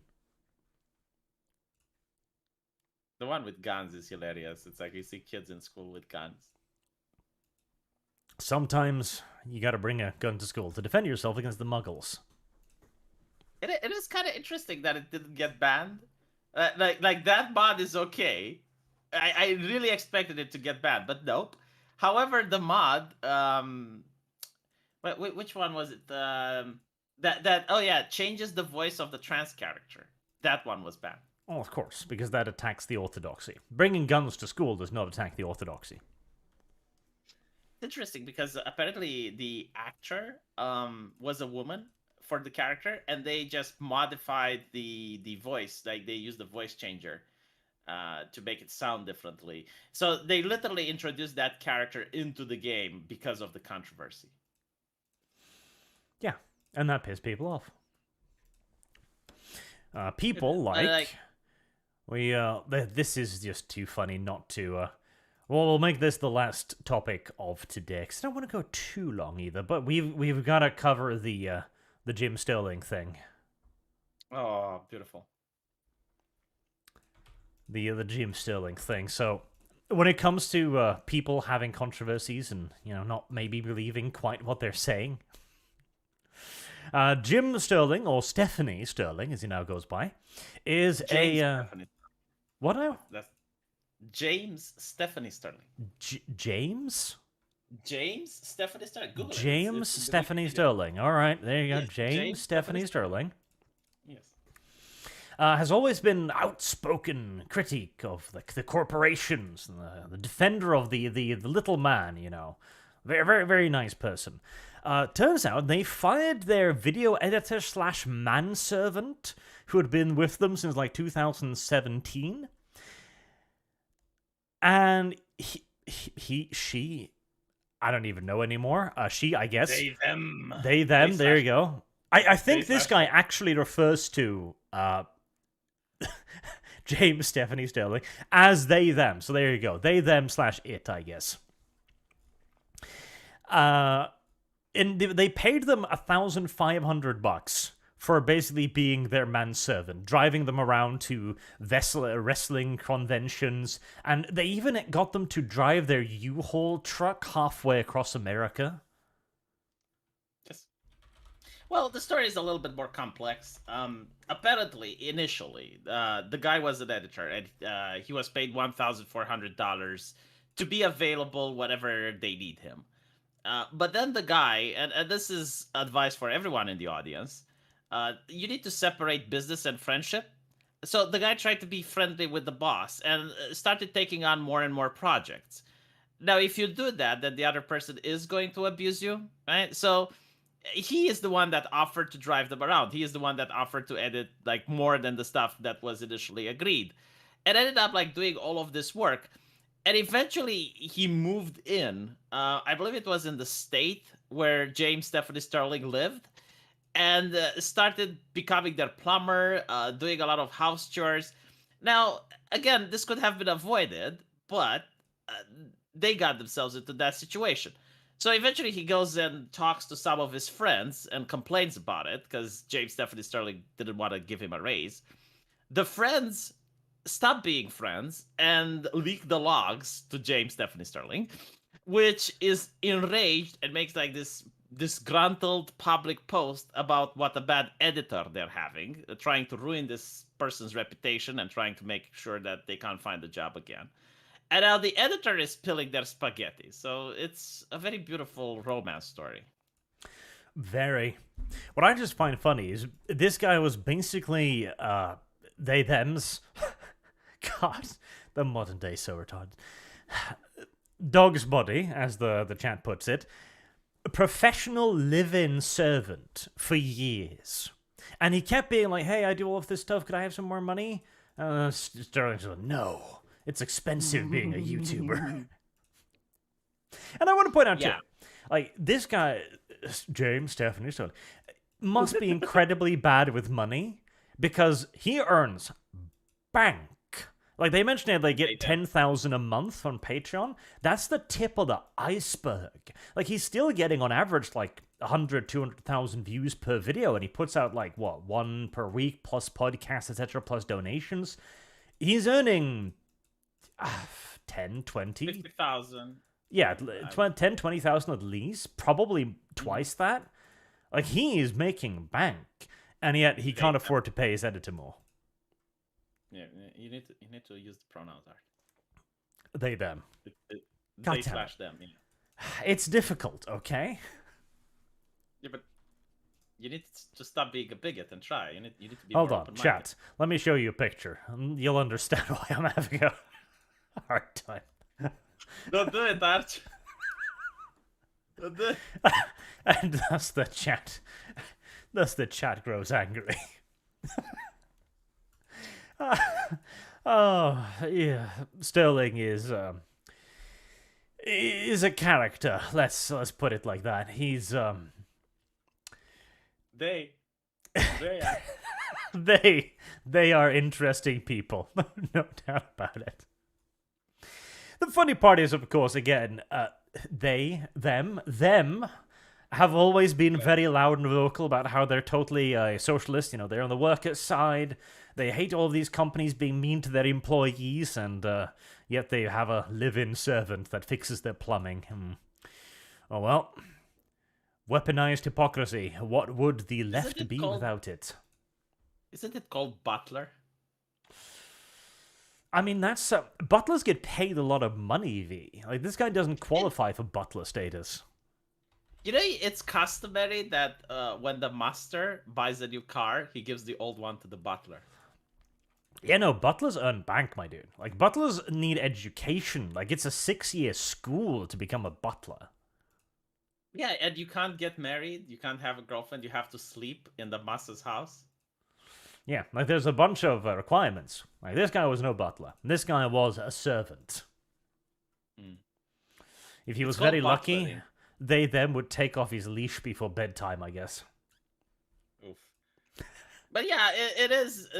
That's why the controversy exists, right? Because if it was like a right winger or someone that's like a staunch capitalist, you would be like, well, everything is worth what its purchaser would pay for, and that was the agreed price. You know, they wanted to do the job. I don't care. I'll hire someone else.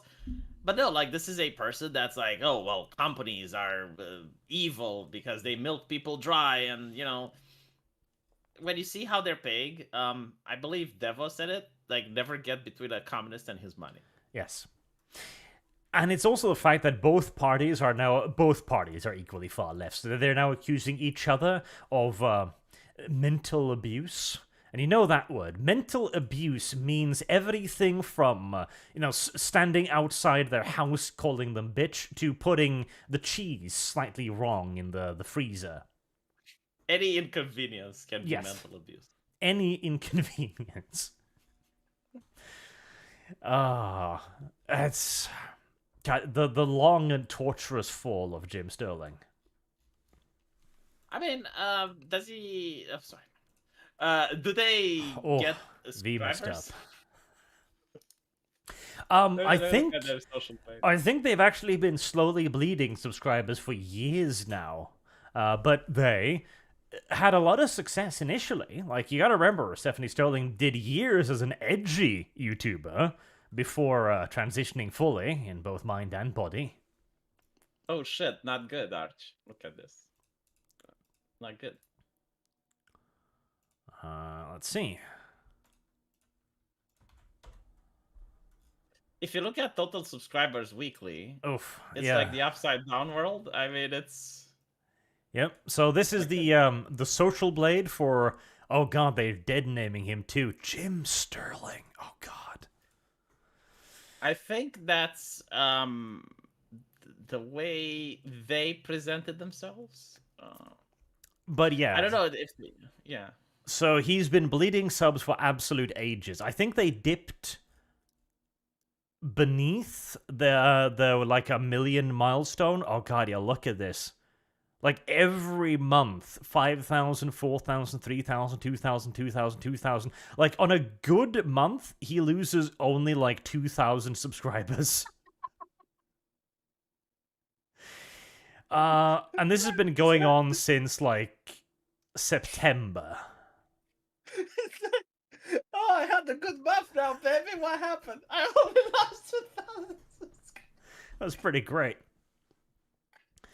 And you can see around about the same time, too, like, he went from 8 million views to 1.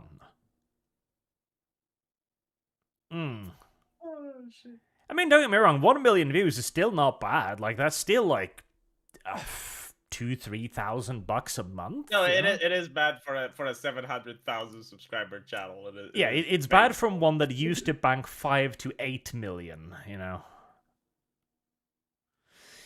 Yep, the long torturous fall. Ah, yeah, that was it. He recently got under 800,000. That was it.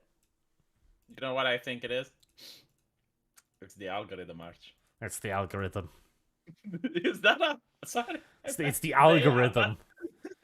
I am sure that is unironically his excuse eventually. Like, oh, algorithm. Like, they are not uploading shorts, Arch. Like, listen. You and me, we know what getting fucked by the algorithm looks like, okay? But, like, this guy has been riding the YouTube wagon. Like, YouTube... Okay, I want to point out here. When this guy was in legal trouble years and years ago with those guys at the company that, like, sued him and stuff for a video, which, to be fair, he was entirely in the right there, YouTube offered to give him a legal fund. That's how deep this guy was with the establishment. There is no way the algorithm is doing anyone to Stephanie Sterling.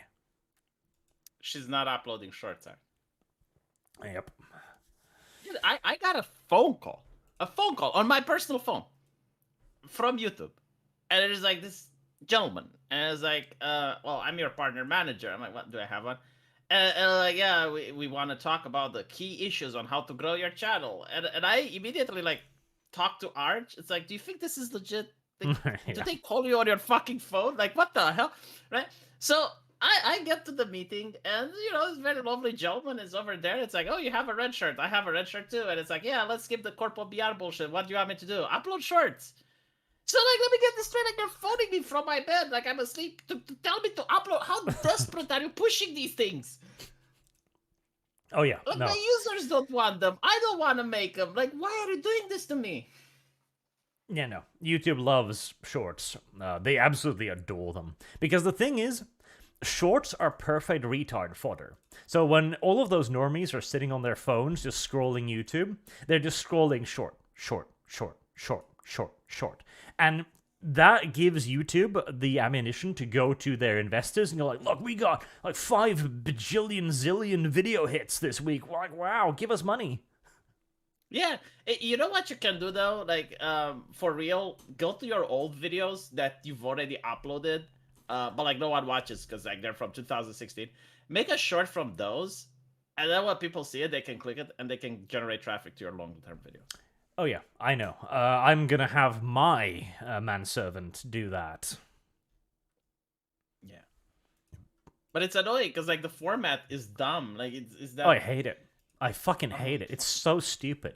It's normie trash, and I loathe it. But it's what YouTube wants, boy. Yeah, I'm like, if at least YouTube started that way, I would have adapted. But like, I can't make short format. It's painful. Tanta Tech Machine says make lore shorts. Easy. Cole is an asshole and the worst thing to happen to GW in the last 30 years. Done. Yeah, like, on your channel, you can't possibly fit anything of lore in 1 minute. I'll have to. I'll figure out some way. I'll probably take clips from videos or something. Yeah, that's the only thing you can do, I guess. That makes sense. Mm-hmm. The Oh, thing is, like, channels that do make shorts do grow. I mean, I saw the quartering, like, he exploded with his shorts, and I think, like, Pippa also exploded because of those. shorts work. There's no doubt about it. And so we're simply just gonna have to do the cringe, V. There's no way But around it. the audience hates it. Like, literally, quartering came out, and it's like, oh, my manager said, like, make shorts. Don't care if your audience hates it. Don't care if you hate it. Just make shorts. Yep. Make shorts. All of your loyal audience will be fucked over, but you know what? Screw you. You know what? I'm genuinely thinking, like, making shorts is like, all right, so I'm forced to make this. This is the first short of the week. You're going to see another one in 2 days. Like, Yep. okay, tune in to see that. All of your regular viewers will completely ignore it, but the 10,000 normies who are scrolling on their phone will catch like a 2-second glimpse of it, and that'll be of you. You know, it'll be... I'll be like, look at my face. Look how much I'm suffering. YouTube makes me do this. Like, please have mercy and visit my channel. The more people I have, the less I'll have to do it. Yeah, that'll be your content. Like every day you upload like a video of your face, just like, I don't want to be here. But here I am. Please. I really don't want to be here. I want to make my low content videos. Validate my suffering. Click subscribe now. Yeah, See? shorts, live streams. What else did they want me to do? Open up my memberships. Yes. See, at least chat. I will give you shorts, okay? But I will give you art shorts, and they'll be good, okay? Because I've already made. Look at that! Look at that, chat. Isn't that beautiful? I've already made things for chat. I have made myself in the Starship Troopers uniform. I've made myself in a variety of Nazi uniforms. I have made big-titted women for Star Wars. I make cute little chibis too. Like, I have made wonderful things for shorts, and chat will love them. They won't. They will reject all of them, but it's not for them. It's for the normies. That is true. Oh my god. Investing money into shorts. Holy shit. That is a good picture with you with the Star Wars uniform. Which It's is not kind Star of funny Wars. because you hate Star Wars. It's Starship Troopers, you dumbass. Oh, I see. No, the lady. I like the lady. The lady is good too, yes. I'm seeing them in slow motion because it's just popping up on my screen right now. Yep. Is that lady like someone, or is it just like a random lady? No, I'm gonna do some lore series eventually on like science fiction dudes and like soldiers and things and lore videos on that, and I wanted to do something a little cute with them. So. Oh, the chibi is nice. Is that Chinese? No, German. That is not German, Arch. That is definitely German. No, that is not German. You put a Chinese hat on it, like, I guarantee to you. Not a Chinese No hat. one is going to say German. Yeah, like the straw hat. Not a big fan of the Zulu one. The Zulu one's great. That's cultural appropriation. Yes. And I'll have to fucking deal with it, via. Plus, everyone already does like realistic dudes, and I don't want to do realistic dudes. That's awful. I don't want to do dudes at all. I'm terrible. I've done 40k for years, big burly space marine. It's time to do retarded waifu things. Okay? Wait, did you draw them or did you hire someone? Oh god, no. I hired people. Hmm. They're gonna be great. And they will be shorts fodderers too. I'm wondering about the lady with Z-size tits, the professor, right? The teacher. The teacher, yes. Yeah. Do you think they can fire those tits through the propeller? Possibly. It could happen. The centrifugal force might suck them in there, who knows? You know, the funny thing is that I know a guy who knows that person, and apparently they're trolling. Basically, what happened is that they were called, like on some progressive bullshit that they didn't follow. They were disrespectful to a student or whatever. So the next day they came in class with the Z-side tits, knowing that if they get him fired, he can sue the school for gender discrimination. Well, good luck on him, I guess. They will probably sue the school for gender discrimination because apparently they got suspended because they don't wear the tits in their private time. So like someone took a picture of them in their private time and they're like not wearing any makeup or anything, right? Yep. But he can just say he's gender fluid. I'm sure they'll try. It will be interesting because Canada also has your favorite thing, which is called the Canadian Human Rights Court. The Canadian Human Rights Court is awful. It exists. It is absolutely awful. All right. Let's start trying to begin wrapping up, I guess. We've got a lot of super chats to go through. Ira Chen says, Twitter is pushing back the Pikamee hashtag on my end. It's like they are trying to water down the flames of anger on the website. I'm sure they are. It's a lot of harassment going on after all. What, Elon Musk is trying to suppress the hashtag? Elon Musk has already lost interest and control over Twitter, I think. Like, it's already back to pretty much being as censored as it used to be. There was one guy who admitted to brigading Pika's posts and getting them locked or something. I mean, Elon Musk always censored, but at least the rules were applied fairly. So I will think it's going back when I will see leftists being able to get away with shit. That is true. We might not be quite there yet, which would be nice.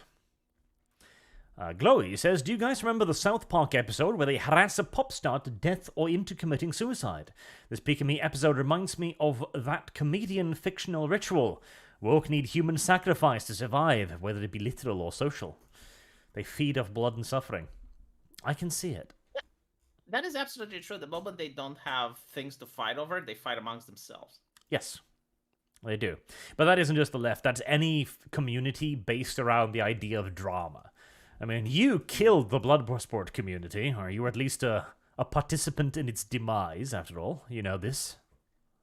Yeah, I told Sargon, just stop engaging. Just block them. Just ignore them. Do not respond. Do not reply. And thus it died, because suddenly Sargon didn't engage. Oh, that was a funny period. Okay. V's greatest achievement is the Kick V meme, because it's not a negative thing at all. Like, he was speaking sense to them so much that their communities hated him, and so they would spam Kick V in the chat, because, like, well, V is ruining our stupid, idiotic lolcow fun. Why? Well, they wanted Sargon on their stream, right? Because, like, he was the Iron Shekel, like, the Iron Sheik, like, he would bring so much super chats, it was unreal. Yes. So they would start talking lies and bullshit, and I would go there, and I would be like, well, that's not what happened, here's what happened. And they would get really upset, because it's like, well, they're not getting the super chats. The super berries were not flowing when the capo was not there. It is true, Sargon does bring the super chats. He does. Marta James says, we need to add diversity, inclusion, equity to the Horus heresy. The Emperor and all loyalists will be POC. Horus and all chaos will be white. Yes. We must fix this imbalance. Didn't they emasculate the Emperor? Oh, they did a lot of dumb shit with the Emperor. It's a list. And his name isn't the Emperor anymore, it's Neoth. Neoth. Oh look, Tomoe is in the chat. Hello, Horse. I hope you're doing well today. She is. Her channel is growing exponentially. She is. Okay, Horse is growing fat, and this is good because it means that Horse can pay Arch back for all of the help Arch has given. It means she can give him subs in the future. From her round, rotund belly. See, not all VTubers are terrible. At least Tomoe rejects communism out of hand. Drag B says, to add to your last video, the extremist Don the trans community harassed, doxed death threats to Silva, her family and fans. They also faked a self-end and tried to blame Silva and her fans for it. Yep, sounds like it. They went after her family. That's because a lot of people are like, well, why don't you just turn it off? And like, yeah, when they go after your family, it's kind of difficult to turn it off. Yes. It's like when your mother is like, are you okay? Like, people shooting me death threats. It's like, that's a bit problematic there. That's when the anime titties started to cry. Yes. And again, like, as much as I look at Silvervale and just see Ethot she toughed it out. She was like, yep, no, they're not going to win. I'm going to keep doing my thing, and all respect to her for it. There was another non-VTuber, Girlfriend Games or something like that. Like, she pissed her eyes on stream. And what's interesting is that there was an article in the mainstream media going like, well, it's a good thing that she's suffering because she's playing the game. Yep. And shut up, Mr. Luckless. Horse meat is actually good. I'm telling you, horse tastes delicious, okay? But you gotta have it like thinly sliced and salted. Oh, it's great. With warm potatoes and like mashed eggs. Delicious. Do you need to beat the horse like the Chinese do with dogs, or is it like just I mean, tenderizing the meat? I prefer you kill the horse before you eat it. Yes, like anything else is cruel. Makes sense. Makes sense, yes. Alfarius Omegon says the only proper response to that nonsense, if only that were true, works every time and they don't have a comeback. True. Well, yeah, you're making shit up, bruh. But Genocide, you're making shit up, bruh. Beowulf19 says, tell Oz to play Vermintide already. I will DM him that right now. Your generous $20 will not go to waste. And Alfarius Omega also says, Kibbs had the worst take. Even lectured a Japanese guy over what graduation means. Like the Japanese guy needs a lecture on his own pop culture. Listen, Kibbs is retarded. It's not his fault. He was born this way, okay? You can't bully him. What was his take? I don't know, but I'm guessing it's dumb. Glowy says, California has laws that offset movie and TV shows bombing. Investors can be written off on taxes or a loan by the state in order to keep the business in state. They just go to show they're trying to make a profit to fulfill regulations, maybe restructure. Yeah, no, that's the thing too. Like, companies have made diversity hires, etc., specifically to get tax benefits, essentially, because the state will be like, okay, you need to hire X amount of local contractors, for example, and Y amount of them need to be woman-led or POC-led or etc., and that'll give you a tax break. So obviously they're gonna do it because money. Man, I really dislike everything that happens from California. Yeah, like every time I hear about it, it's like, okay, why are things going bad? Because California. Yeah. Yes. On the bright side, California can also serve as a lesson to all other people. Like when the Californians are like, please, stop using your cars, we don't have enough electricity. That'll be a valuable lesson to the rest of the world. And be like, maybe electrical cars aren't the only solution. You know the EU just banned gas-powered vehicles by 2030? Yes, the purchase of gas-powered cars. It will not happen. Because the thing is... Probably not, because Germany... Well, the thing is, there is not enough trucks that run on electricity well enough for long enough and can hold enough load to replace the current network of trucks carrying goods everywhere. And I don't think there's any chance of agriculture. Like the agriculture, like how do you have the combines and the tractors and, you know, like the heavy equipment? I think there'll be an exemption from that. They didn't. Like I just checked because it sounded so ridiculous. I was like, okay, so they're going to create a massive famine? Like, what are they going to accomplish with this? That's stupid. I'm banking on the fact that Germany is going to speak out because they have massive car manufacturing and they'll probably tell them to fuck off.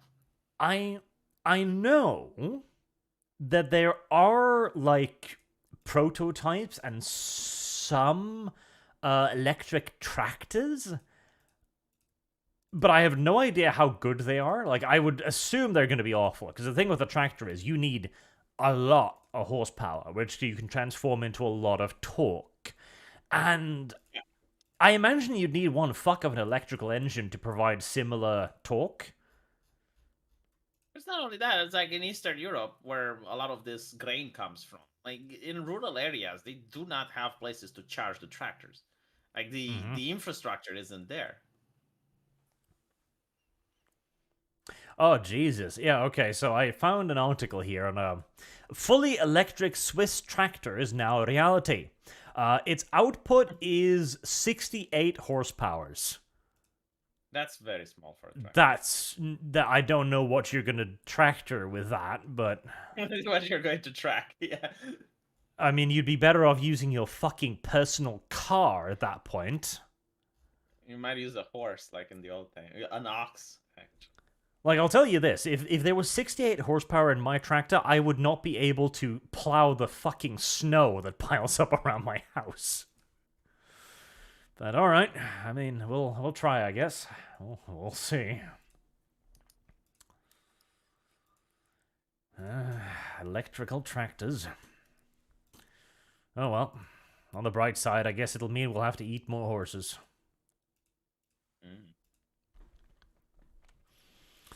The Grizzly says a bunch of revolutionary commies are trying to take down a VTuber, get their skulls caved in and go, no, my revolution. This is largely how the Chinese Cultural Revolution went. It's also why we have the stabilization of history. That is true. It's a nice big fat blowback, and that is beneficial to all of us. Yeah, it's like another one of our mini cultural revolutions. I guess we had 3 of them. This is the 3rd.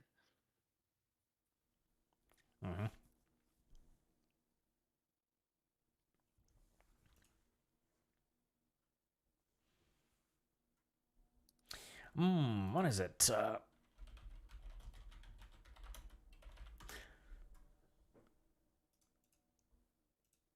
Because I think the tractor I have is like 80 horsepower. Why do you have a tractor? I live in Norway.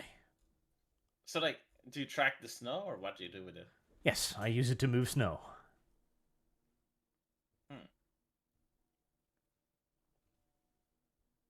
So, like a bulldozer? No, it's a tractor, but it's got a big snow shovel at the front. Makes sense. Oh god, okay, right. So, because I don't know much about fucking vehicles, I'll be entirely honest, but the equivalent here is this thing. This tiny-ass, ancient-ass tractor is 46 horsepower. So this is the equivalent of that electrical one. Yeah, I feel like we're going backwards. I really do. But, what do I know? Yeah, no, the thing is, like, the ideologues are trying to abolish private transportation, right? Like, Yes, you should only absolutely. be able to travel where the state wants you to go, and you should have, like, a QR code, which they can deactivate if they don't like. So they're doing this, but they don't understand, like, the consequences of doing this. I mean, it's like you said, it's like, well, who's going to carry stuff from one place to another? Like, they believe logistics don't exist and that food sprouts from the supermarket. Yep. And this is why Bill Gates, one of the richest men in the world, can use a private jet to fly to climate conferences and say, oh, no, it's okay, I'm part of the solution, but you should start doing things. Like, you should start fixing your life. Well, yeah, like the eat the bugs thing. Like, I will eat the bugs when I see Chairman Z eating the bugs when he comes to the United States or the European Union. Or when, at least at Davos, they start serving bugs to people. Yes. When Davos starts eating bugs instead of importing luxury prostitutes from half the world, I'll consider your bugs. Yeah. 47 Audiobook says Pika was martyred for almost playing a video. Yet more proof that gamers are the most oppressed minority of all. True. Yeah, that's true. It started with Fox News, and now it's like the left persecuting people for being gamers. Yep. You know, what was it? Atomic Heart was supposed to get controversy, but for some reason it was overshadowed by Hogwarts. It got a little bit of controversy, but the problem was the same as Hogwarts in that the game's, it's not amazing, but it's good enough to the point where you can't really easily attack it, and so it's not a good battleground. Like, that's the thing. Because if you attack something that's good or good enough, you just end up looking stupid. I think the thing with Hogwarts is that the advertisement for it was really great. The game looks kind of like BioShock, but oh god, it's a mediocre game, I would say. It is very mediocre, and it was seriously let down by a terribly unfinished ending, which was the big problem too. I haven't gotten to that point, but like all right, so You get like in the gameplay when the robot turns red, you're supposed to dodge. But if you're using your melee weapon with the spin thing, it makes you invincible and completely bypasses that mechanic. The dialogue is, I would say it's written by AI, unironically. Like spending so much time with AI, I can tell you that it's not just written by AI, but the voice actors are soulless people. Like they don't put emotion in it. Apparently, the Russian version is a lot better. Sadly, I don't understand Russian, but when the DLC comes out and you can finally unlock the robot waifus, I'll try it then, I guess, with Russian. Because the thing is, the robot waifus were a criminally underused design because they're a brilliant design, and they were barely used, which was terrible. Are they evil or are they just there for eye candy? No, they're your wife, and you're supposed like. Do you want spoilers? No. Okay, because the game basically forces you to not interact with them in a really stupid way, and it's very clear, like sequel or DLC bait.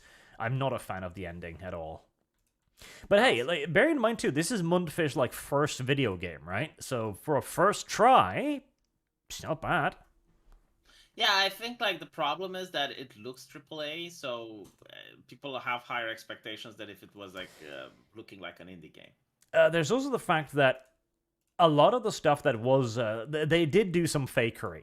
So a lot of like weapons that were shown in previous trailers or enemies or environments, etc., never made it into the game, which made it feel a little bit misleading for some people, and I see the argument, because originally, Atomic Heart was supposed to be a little bit of a horror game as well, and it is not a horror game in any way, shape, or form.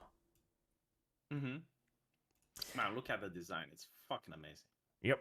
They have some great designs, but they could have done a lot more with them. Like, my primary argument is that he never feels like a robot apocalypse.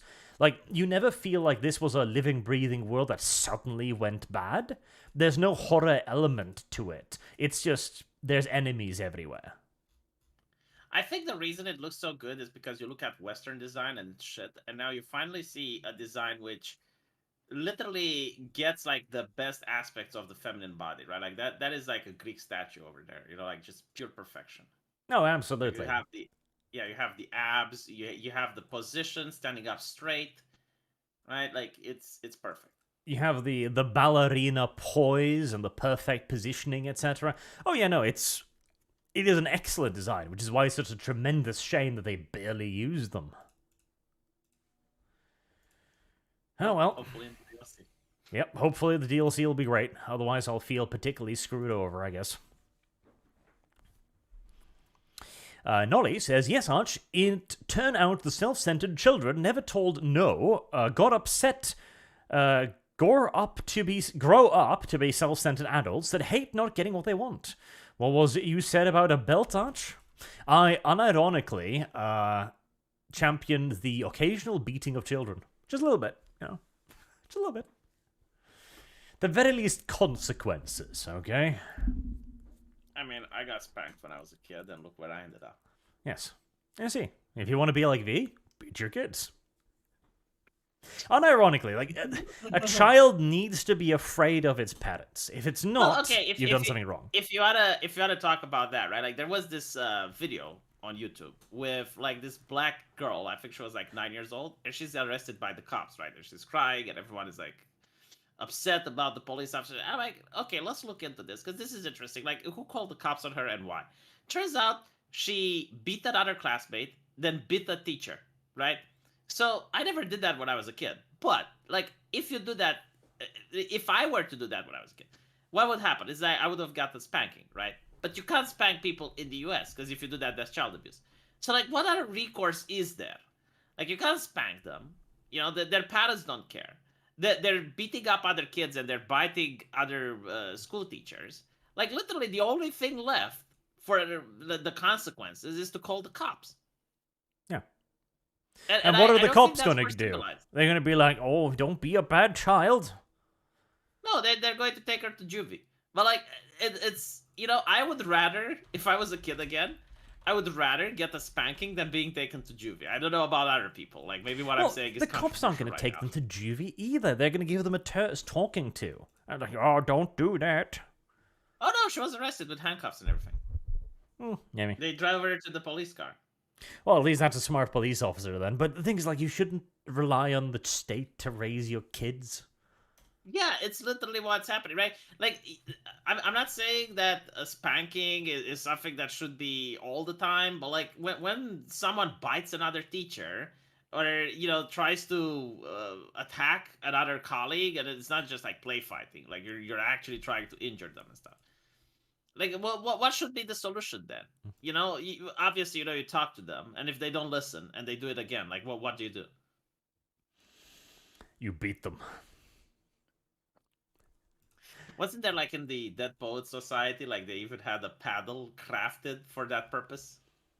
Like, listen, it teaches a lesson, okay? You want to enact violence upon others. All right. This is violence being enacted upon you, and you have no recourse whatsoever. The person enacting it upon you is larger than you, stronger than you, has the backing of entire institutions. In fact, he has a device specifically designed to paddle you with. It even had like tiny holes in it so that air friction doesn't intervene in the process. Yeah, no, absolutely. Like there was a whole thing. Like someone designed the paddle and thought, all right, well, it's not very effective. What if we make like tiny holes in it? And the thing is, too, the reason why there's holes in it is because it whistles. Really? Yes. I mean, I know it whistles. It's psychological warfare. I thought it's so that the air offers less resistance against it. No, it's so it makes the whistling sound, so you know you're being beaten. Jesus. Like, part of my education was to bring Daddy's belt. Like, it was the journey, where you're not fucked up. You know what's exactly happening. Psychological warfare. You have to go to bring the instrument of punishment to Daddy. It's just... It's so sadistic when you think about it. But, like, that's how my father was educated, yes. And I'm probably sure, like, his father was educated in the same manner. And the thing is, too, kids are evil. That's the thing that people don't understand. Kids have no mental barriers to do something. Like, you are not... I swear to God, Heinlein is so correct on this. You are not born with morality. Like, I have watched kids fucking just punch each other in the face, full force, for no reason. It's just like, hey... I mean, look what they do to animals, If...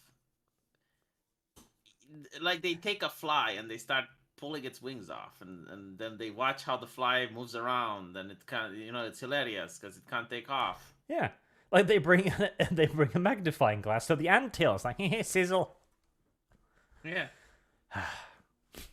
Right, enough child racing advice. Well, if I won't get demonetized from this, nothing will. Glowy says, entertainment is like history. You only want to hear about big events or great people. No one wants to really learn about Farmer Joe's 30th harvest when it comes to reliability that isn't related people, only relatable situations too. Yes, and circumstances. He goes on to say, California. Entertainment is regulated by woke laws, so even if Hollywood wants to do differently, they need the laws changed. There is a diversity quota for Hollywood that applies to any long-term shows. There are loopholes, but only for specific situations. Thing is, the law will change as people change. Once because basically the movie company will be able to present itself as the brave rebel fighting against the oppressive orthodoxy by going, they're forcing us to do diversity hires, and everyone will yell at them. And it'll be great PR too. The thing is, I've been watching some old shows again. They all had diversity in it. Stargate had diversity in it. Yes. Star Trek had diversity in it. Like, Hercules, everyone had diversity in it. Like, that's not the problem. Like, it's not, oh my God, well, the problem is, like, when you make a show that's, about the Shogun period in Japan, and you have, like, some black people and white people over there, and, it's historically inaccurate, but, like, no one brings it up. Like, they always were there, and it completely breaks your immersion.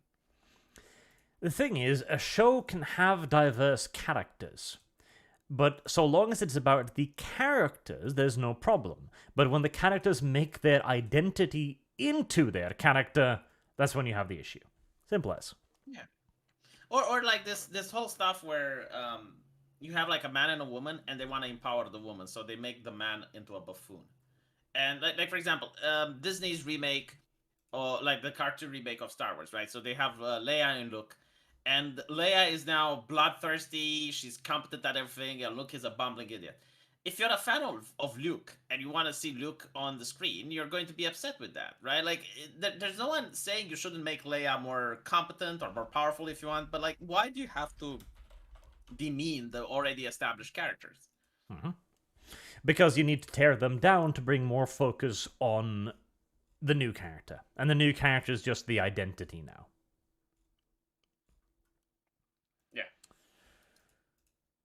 Glowy also says, I bet the shorts push is a way to hopefully hook TikTok viewers, especially when TikTok gets fully blocked in the West. Oh, absolutely. It's a move to compete with TikTok. And TikTok will get blocked in the West when the war happens. I hope it doesn't happen. It's going to happen, V. Just gird your butthole and prepare. I hope that China doesn't have the money to start the war. Drag B says, hey Arch, just to add, seems like the more extreme members of the VTuber community have gone to 4chan and Kiwi farms for revenge. Rumors are it's already happening. I wouldn't be surprised. I mean, there is an entire infrastructure set up already. I can confirm. There you go. V confirms. The war has started. Not Alfarius says, have you guys seen the new Cope? Apparently, there totally aren't transgender activists harassing VTubers. It's apparently just Nazis pretending to be trans people to make them hate them. Well, V, we should congratulate ourselves on a psyop well fucking played, sir. I mean, I've been working on it for 5 years, and this is like finally the fruition. I was thinking I'm never going to take credit, but now that they caught on to it, I can definitely say that this was definitely my entire operation, and Arch helped a lot as well. Mm-hmm. Like this fucking, like he understates, like this was a decade in the making here. Before there even was VTubers, we were like, hey, what if we made anime girls that hated truths? The hardest part was to find Pippa and Tenma. Like, you know, finding these two ladies, that was difficult, but then we had to trade them for a while. And now we're moving into phase 2 of the operation. Yep, phase 2 will have actual camps set up to process people, you know. They will have guards in those retarded, like, anime heads, you know, the cosplay ones, the huge ones. It'll be great. It'll be really great. No, but honestly, seeing corporate VTubers going on air saying that they want to bring the rope, like, that was something I never expected to see in my lifetime. Progress, V. Glorious progress. Boog says, holy moly, you got Based Oz on the show. Kudos. And Rusha got fired for being Menhera. Coco left. That is true. There was a VTuber, that got fucked on stream. That was... Yeah, but like that was part of the content. That was like, that wasn't by accident. That was like, that was content. Yeah, there was another VTuber that stapled her pussy. Well, you know, sometimes you just gotta do what you gotta do. Raging Bull says, graduation equals fired. Arusha was fired, there was no goodbye, she was just yeeted. Coco was graduated, had a goodbye and all the fanfare. Yes, that is some difference, I suppose. And Boog says they can't cancel Peepa. She got her career started as Alex Jones of VTubers. Fisherman will never touch her. Play her Walmart clip. That's the thing. If they could cancel Alex Jones, which they did, they can cancel Peepa. Peepa has various alts, and I think that she will be fine. But I don't think she will be canceled. I don't know. She might have gotten in at the correct time, where the right is in enough of an ascendancy to Go on. Not get cancelled. Shall we make a wager? No, because I'll just win. Start the poll in the chat. I'll just win. Let's just start a poll in the chat. We won't wager anything. Let's just see what the chat thinks. The chat are hardly a neutral arbiter. But Oh. if they can slap Alex Jones with $1 billion fine, But no one is going to bother. Look, course they're if that gonna would bother. happen, all right, in the alternative universe where Pipa gets canceled, can you imagine the tsunami of shit that is going to drop onto Twitter? Like, they will not be able to remove the doxes as fast as they are coming. Like, there is no fucking way that managing to destroy 4chan's Oshi is going to go unnoticed. I think there might be a little bit of a fallout, but her primary protection is being relatively unknown at the time being. YouTube will target her eventually, if she gets big enough, and if she pisses off enough of the left. Because right now, she's not on the proper radar. Hassan Paike is merely retweeting people who attack her. When Hassan starts getting pissy with her and the big VTubers, maybe then. We'll see. We'll see how it starts working out. The thing is, though, that they are losing a lot of their institutional power. They are losing a lot of their currency and influence. She will not get community guidelines striked on her channel. Like, there is no way. Because I know her content, I know what she does. There's no way that her channel will get terminated. And if it does, she will get it back. I do not think that YouTube is going to cancel her like that. The only thing that could happen is if her company graduates her. And I don't think that's likely either. So I think she's going to have a very good, lucrative career. We shall see. Gnole says, can you imagine using big assets to play an audience arch? I mean, really, nervous look at rat-themed thumbnails. Oh yeah, exactly. That's the point I'm making. If I could be an e-thought, I very well might. But until then, I will judge them. Sentinel Rex says, AI coders should just partner with famous artists to train AI to emulate their style, and sell AI as a service and give royalties to coder and artists. The AI question. That'll be settled by a war. Do you imagine how nice it will be when people can make their own comic books by using AI? It'll be just as cancerous as Steam when everyone can make their own game. That is true. Oliver Nord says, for fairness sake, I watched Jim Turling take on the Hogwarts drama. It was more sad than spiteful. J.K. Rowling is a bad person, not unfounded, but no one wanted to be on our side of the fence. Just sad. That's true. Like, J.K. Rowling bad, but we can't condemn her too much because we have a side as well. It's kind of funny that they're complaining about the... Like, they're trying to cancel someone from a platform that also has a billionaire which made fun of gender pronouns. Yep. Well, it's harder now that Elon is in charge. Local Raven says, I can see AI art programs requiring the list of artists it used for its database, and when it's used for commercial work, the artists get a small royalty. Maybe. I think it'll be corporate rather than artists, though. That's the thing. Because artists aren't going to have the power to agitate for this. Corporations are. So it'll be like, oh, would you like to buy the Disney content pack? Probably, yeah, I could see that happen.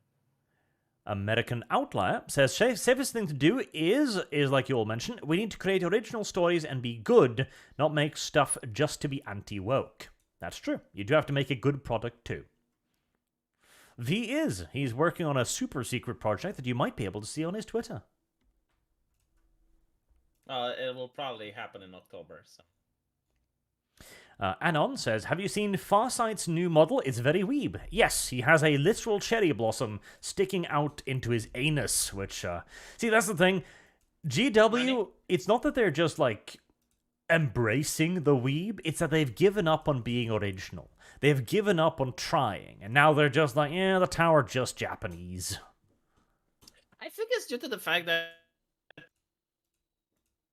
they do not encourage creativity or free thought. Like, you're told Hogwarts bad, you have to go with it. Like, you're not allowed to question it. And I think this is why they're not creating. Mm-hmm. Yep, GW is not very creative anymore, as the League of Votan very clearly demonstrates. Oh, someone in the chat said that Sargon gave birth. He has a new baby. Oh, Sargon gave birth, did he? It's good for Sargon, Yeah, I guess. apparently he's going to be even less available now.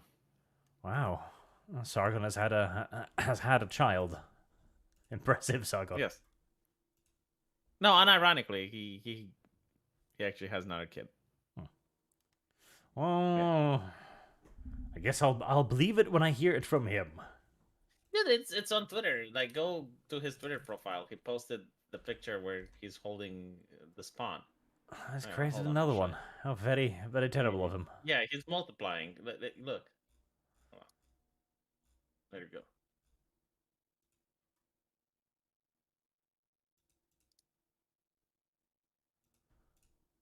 Why is he looking at me like that, though? He's judging you. He does, right? Like, he's like, why don't you have one? Well, there you go then. Congratulations to Sargon with yet another little screaming thing. Is it a boy or a girl? I don't know. The school teacher will tell. Oh, considering the name, I really hate the fact that they say a doctor assigns gender. Like, a doctor will not say will not see a penis and say, "Ah, this is a girl. I have assigned it to be so." Oh, they might. Today they might. They might. They could. This is not within my area of expertise. The teacher is going to be. I'm gonna have to send this on to Psyche Val, actually. Show chat. I feel like... Oh, it's on Twitter. It can't be too private, I guess. There we go. Chat can see. It is cute. Yeah, it is cute, though. It is. Why do they always put that thing on their head, though? I never understood. Because their tiny, retarded, bald heads are very soft and bold and cold. Oh, okay. Mark James says, the pendulum isn't swinging. It has been pulled so far to one side, it's 180. So being straight up, and it will fall just on one side or the other, hitting everyone and knocking everything over. Assigned male, says chat. Like, well, it appears to have a vagina. Congratulations on a happy baby boy. Like, what? Troy Neenan says, the reason that no one makes movies from books anymore is because of Rowling, because every writer wants her contract. That's true too. She has earned a pretty little penny. Glowy says, Tesla came out with an okay electric Mack truck, but it isn't well tested yet, and it would probably take decades to meet demand. Seems mountainous ranges would be too much, and salt air probably destroys it. Yeah, that's the issue right there. Like, if we can't, do our logistical network, which we rely upon to bring us food, we're gonna have a problem. Yeah, usually people endure a lot of bullshit until there's no food. I don't know what it is about the population and an army as well. Like, they suffer and endure a lot until they run out of food. Yep. See you later, Gunner Guy, VA2. Have a good day. Mark DeShame says, this accessibility inclusion is poison. At least in Warhammer, they make fully functional prosthetics. Like people these days that wear glasses when corrective eye surgery is available. Yeah, but that's freaky, though. It's like, I'm going to shine a laser into your eye. Don't? Do you know that they're claiming that Pikamee's fan base is of toxic neo-Nazis? Good. Good. I hope it is. I hope all of them are neo-Nazis, in fact. We need to make up the numbers. ShadowFox2300 says, is Jim Sterling the first generation of a gene stealer? Maybe. It's not a very subtle infiltration if that's the case. Inquisitor Jack says, Pipa is going to rip out Twitter's intestines. I hope. Tank Imperator. I know how... The lesson from Jim Sterling is never get in the way of a communist and his money. Yes. All right, V, you're allowed to speak now. Yeah, and I know how you can get Pipa to graduate. If they manage to get Watame to graduate, she will not be able to hold her shit. Like, if they touch the sheep, Like Watanabe is this very wholesome VTuber in Japan, which does lullabies and stuff, and it's Pipa's favorite. Like if they manage to get Watanabe to graduate, then Pipa is going to be unable to maintain composure, and she will say stuff that will get her in trouble. There you go. I have laid out the plan for the people that want to go after Pippa. Well, just get whatever the other thing was to play Hogwarts Legacy, and we're done. Nice and simple, frankly. Oh my god. Chat, can you donate to Watanabe so she can play Hogwarts Legacy? It's a bit cruel, but yes.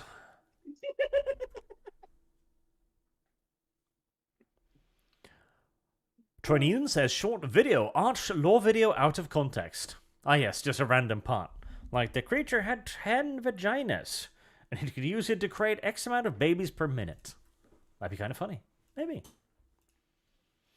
Glowy says, I can tell you why Hogwarts game was more an issue for the woke than Atomic Heart was, because Ukrainians are lower in the caste system than LGBTQ. Also, Atomic Heart reduced the booba size of robot waifus, thus pleasing woke a little. That is true. The Ukrainians are worth less than the LGBTQ. This is correct and accurate. ShadowFox2300 says, a few people are using it in a great way to advertise for like a podcast, like a dude named Sata Kui, who does history videos. He used them to get eyes on his other videos. Yes, that's probably what I'm going to do too. Just use them as advertisement, basically. Which is great. We have come full circle, V. We have stopped creating content and we have started creating advertisement. This is what they always wanted. Isn't that like the plot in Demolition Man? Like at one point they're just making advertisements instead of content? Yep, they're listening to fucking commercial jingles in the car. That's what we're heading towards now. Ah, the world. The world is bad. Dean Domino 25 says, have you guys seen that X Play is trending? I think it's caused during mid-2000s, early 2000s games in the West were just dumping on Japanese games. X Play. Never heard of it. Never either. It's a TV program about video games. If I didn't heard of it and Arch didn't hear of it, it doesn't exist. Aired on G4? Oh god, I thought that was the thing that failed horribly though. Huh. It is. Wow. And then it's funny because the director just issued a disgruntled rant on Twitter saying how much gamers suck. That sounds like it.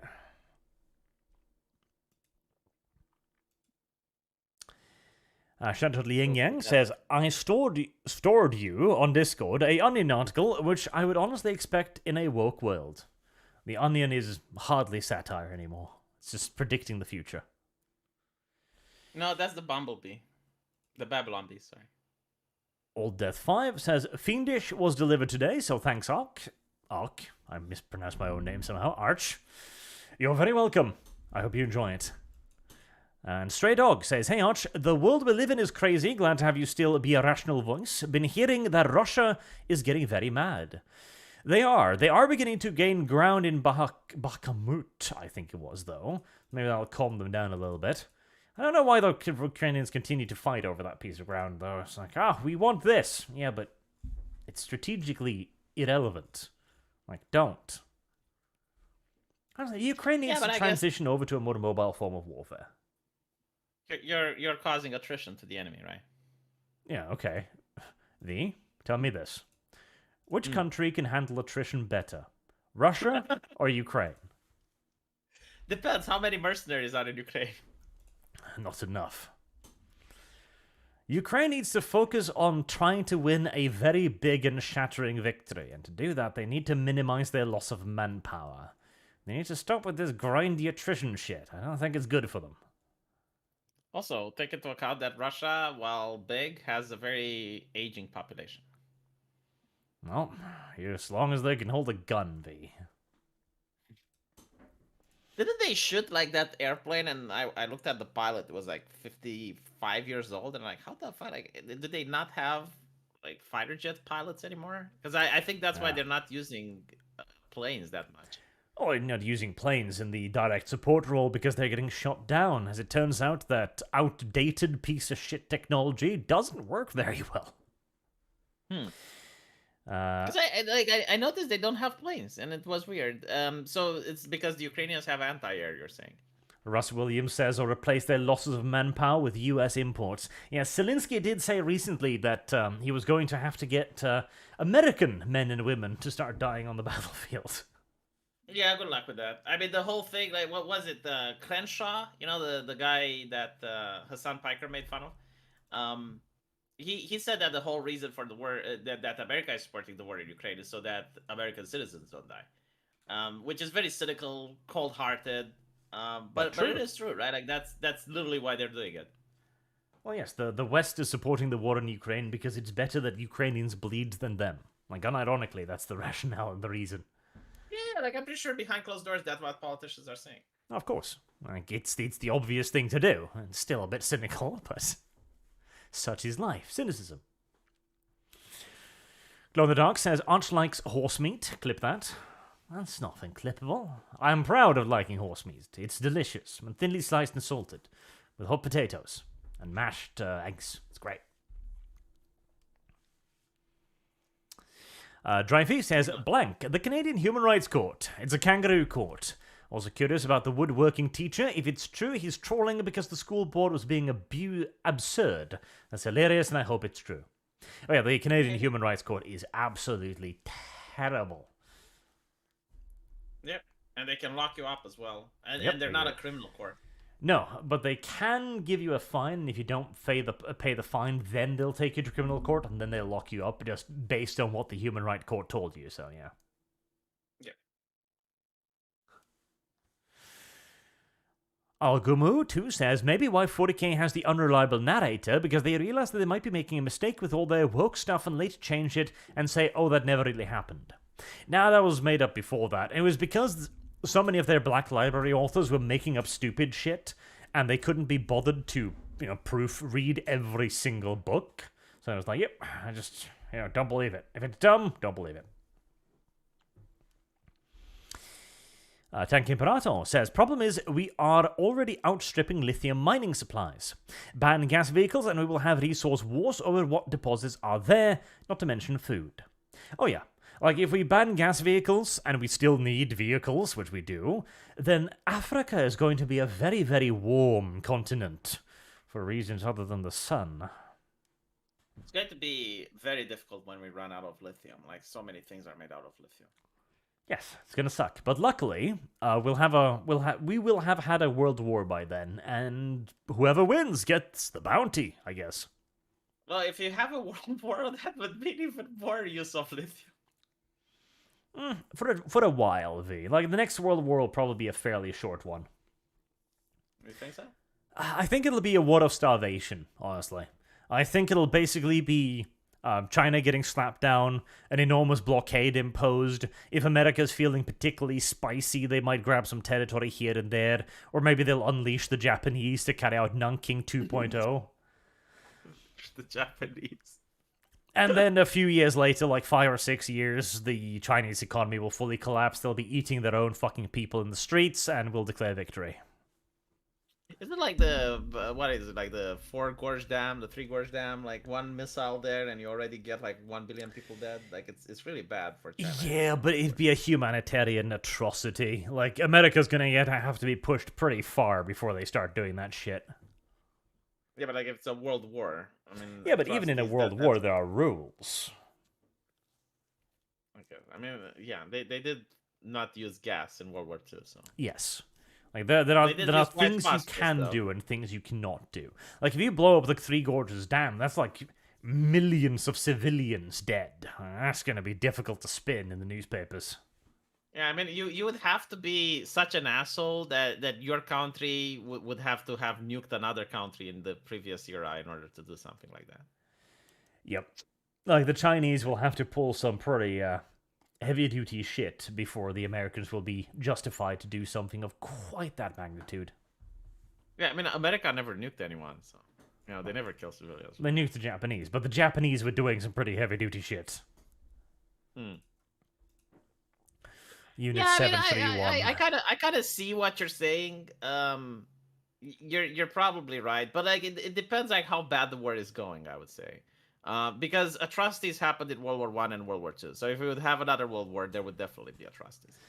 Yeah, but again, there are different scales of atrocities. This is why we still look at the Germans and go, why were you mean to the Jews? But we don't look at the Americans and go, why were you mean to the Japanese? Yeah, but we look at the Germans and it's like the London bombings, you know? Yeah, and then we look at the English and go, Dresden. Yeah. And then the English look at the Germans and go, Warsaw. And the Germans look at the English and go, like, the starvation of the motherland. And this just keeps going. Yeah, basically what it is if the war goes on for too long, then they try to demoralize the local population to stop supporting the war. Because that's what the bombings of London was about and the bombings of Dresden. And it's like the idea that if you terrorize the civilian population, they will want the war to stop. There is also the fear of escalation. If America hits Three Gorge Dams, China's probably going to go nuclear. And nobody's going to want to go nuclear. I think you have a point. And again, like the amount of outrage that would be created from that. Marksman of 117B says, this is a game, or a double A game, not a true triple A game, in reference to Atomic Heart. And yep, I'd probably say that's fairly close to correct, yes. Mark Shame says, if corporal punishment is a beating, and captain punishment is an execution, what is sergeant punishment or lieutenant punishment? I don't know, you're the one who misspeaks. I've never heard about those, but yeah. Never heard about those expressions. We don't have them in my language.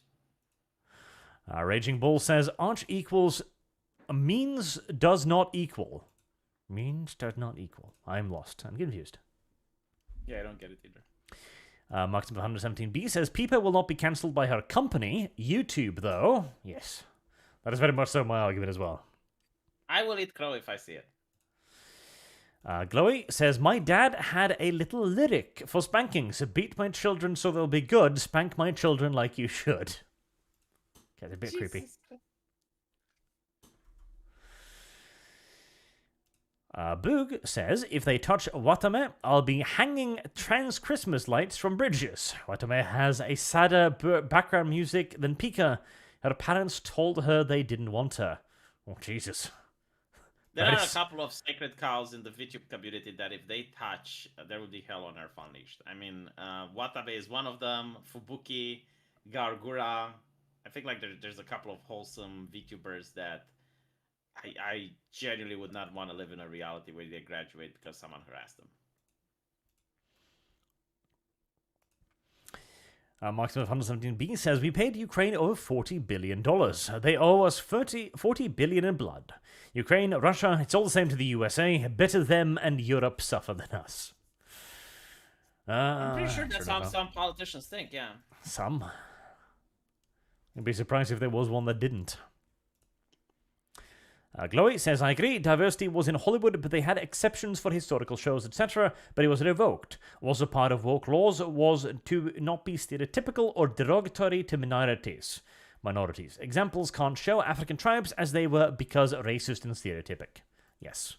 It's like, welcome to Africa. This is Mobogu. Mobogu lives in a hut he built out of shit and mud.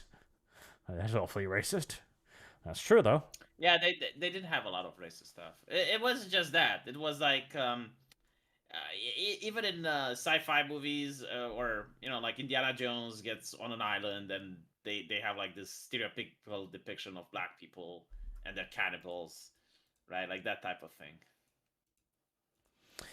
Oliver Nord says, USSR had overwhelming AA defense systems to counter NATO's overwhelming air superiority, which both Ukraine and Russia inherited later, meaning that both of them have more air defense than planes. Yes. And they never succeeded in developing any sort of modern fighter, honestly. Like, they don't have stealth capabilities like in the West, and so they get shot down like mad, continuously. Which is why Russia is now just lobbing cruise missiles at Ukraine instead of risking any of their aircraft, which, to be fair, is exactly what they should do, and what I told them to do. Didn't they get, like, one of their capital flagships sunk? Capital flagships? Trident something. It was, like, on the coast of Kiev, and it was a big deal in India when they got sunk down. The coast of Kiev. You know what I mean. The coast of Just shut up! It's like the water next to Kiev. There was a ship in there. It was bombing shit at Kiev. Never speak again. Dude, I'm tired, okay? But it was like there was a ship, right? And it was like throwing stuff at Kiev, and they managed to sink it. The capital flagship of the coast of Kiev. Oh, God. Or was it next to Odessa? I think it was next to Odessa. My bad. Like, that was literally every single... The capital flagship Trident of the Russian Navy near the coast of Kiev. My Jesus. That was remarkable. Yeah, it was called the Moskva. Yes, the Moskva was the name of the ship. See, it was a Slava class cruiser, I think.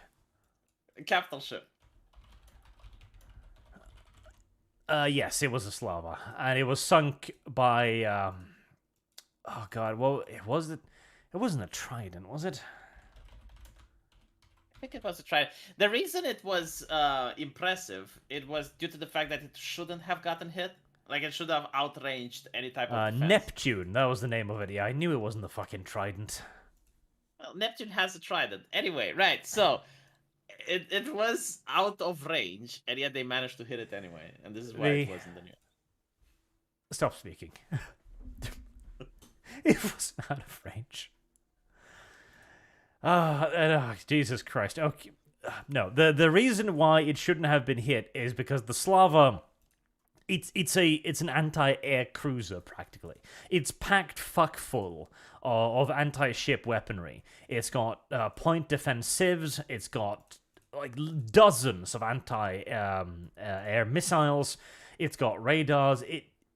It should literally have been able to shoot down a volley of like a couple batteries of Neptunes, and it didn't. It got hit by 2 missiles, and it shot down neither.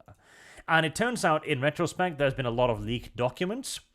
Basically, the ship was barely operational. Like, one of its radars was non-functional. The target acquisition radar was barely functional. It was overheating constantly. The damage control systems were barely functional. Like, it had fuck all life rafts. It didn't have enough fire extinguishing equipment.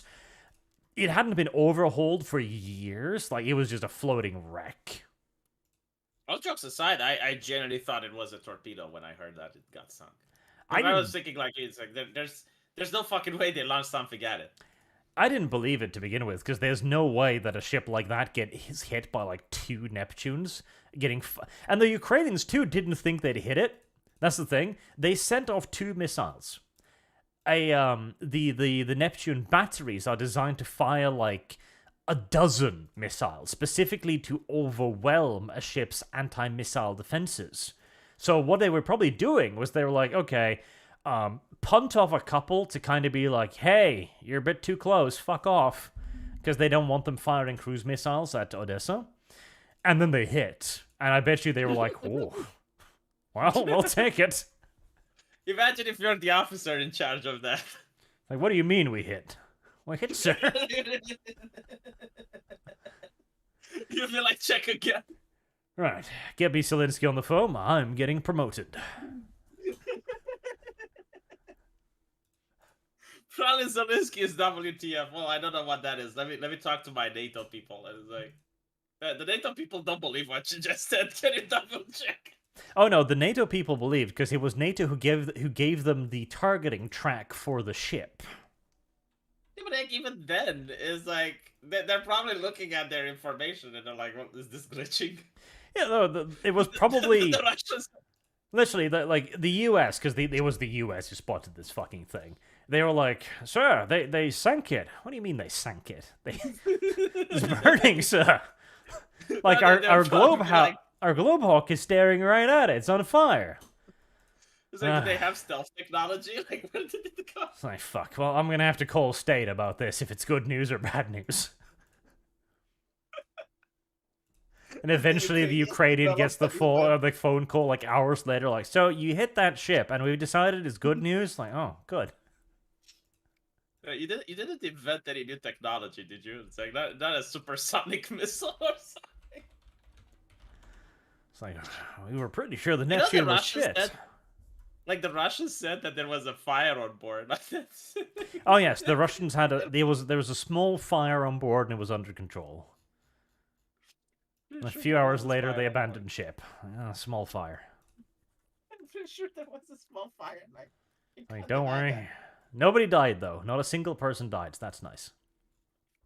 According to Russia. But even then, like, if you know that your ship has absolutely no anti-air capabilities, why would you try to bring it this close? Like, well, the thing is, the dudes in charge, it was probably just a case of hot potato where the people there, like the captain knew his ship wasn't ready. The crew knew the ship wasn't ready. But who do you tell? Like, do you want to be the dude who goes to Putin and goes like, yeah, our flagship is basically falling apart. It's held together by cum and tissue paper, so...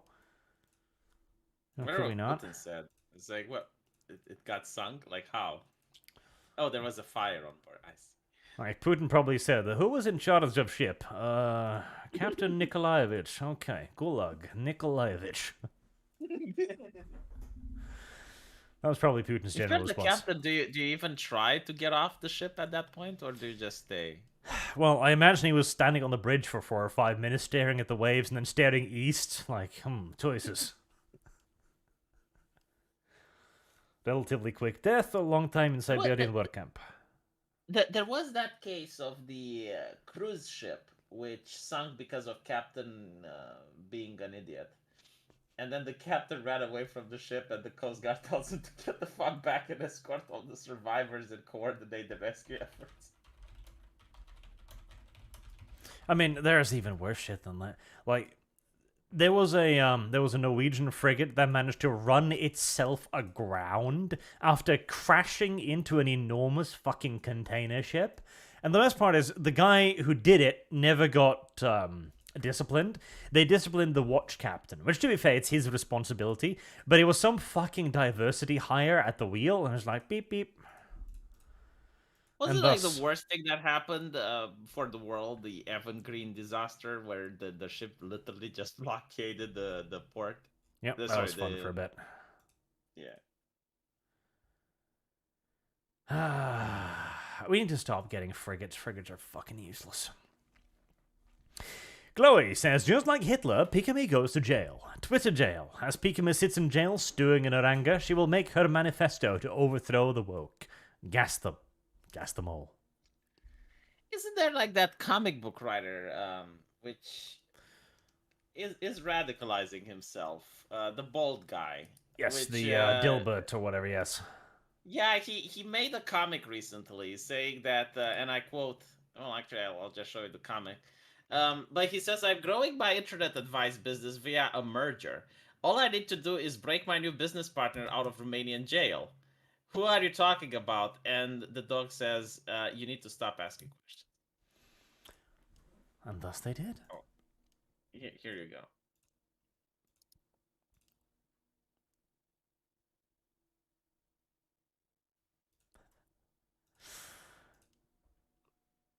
Well, you know, Tate will at least have a nice future. Moxie 117p says, news. The ship was hit but was abandoned to sink because the fire systems didn't work. It could have survived, but as said, poor maintenance and corruption. Yes. Apparently Tate has cancer. Good for him, I guess. That was yesterday Romania's news. Like, he might have like lung cancer. That's why they took him to the hospital in the beginning. It lets him not be in jail. Glowy says Russia has 10-1 artillery in Bakhmut at the moment. I'm pretty sure Ukraine is getting attrition more at the moment. Bakhmut has strategic value to the Russian. The railroad that goes north to Russia. Ukraine decides to tie it into Zelensky's line. Yes, the Ukrainians should just abandon it. Like, you're just bleeding there. It's not worth it. Like, sure, the Russians will get supplied, but you can't stop them anyway, so don't. So are they spamming mortars? Are they doing the strategy that PTFO does in Company of Heroes? Yes. They are. Unironically. And lastly, Dreyfus says, I hear Moscow cost Russia 750 billion plus half the crew. Ukraine only spent, 5 million on 2 anti-ship missiles? Makes me wonder about the future of naval battles. Look at Her Majesty's Sheffield during Falklands or even the USS Cole. Oh yeah, well, it's the advancement of technology. I did a whole video on this saying the tank is not obsolete. But ships It's are. not. Fuck frigates. Submarines are the Really? future. Only submarines. I heard the opposite, actually. That's because whoever told you that is an enormous idiot and should be ashamed of themselves. And on that optimistic note, we can wrap up this episode of the ArchCast. Thank you all very much Thank for you watching. having me. And thank you for your super generous donations. And I'll see you all again next week. Waits for V to say goodbye. I already did. Thank you for having me, and thank you guys for the donations, and see you. Have a good day.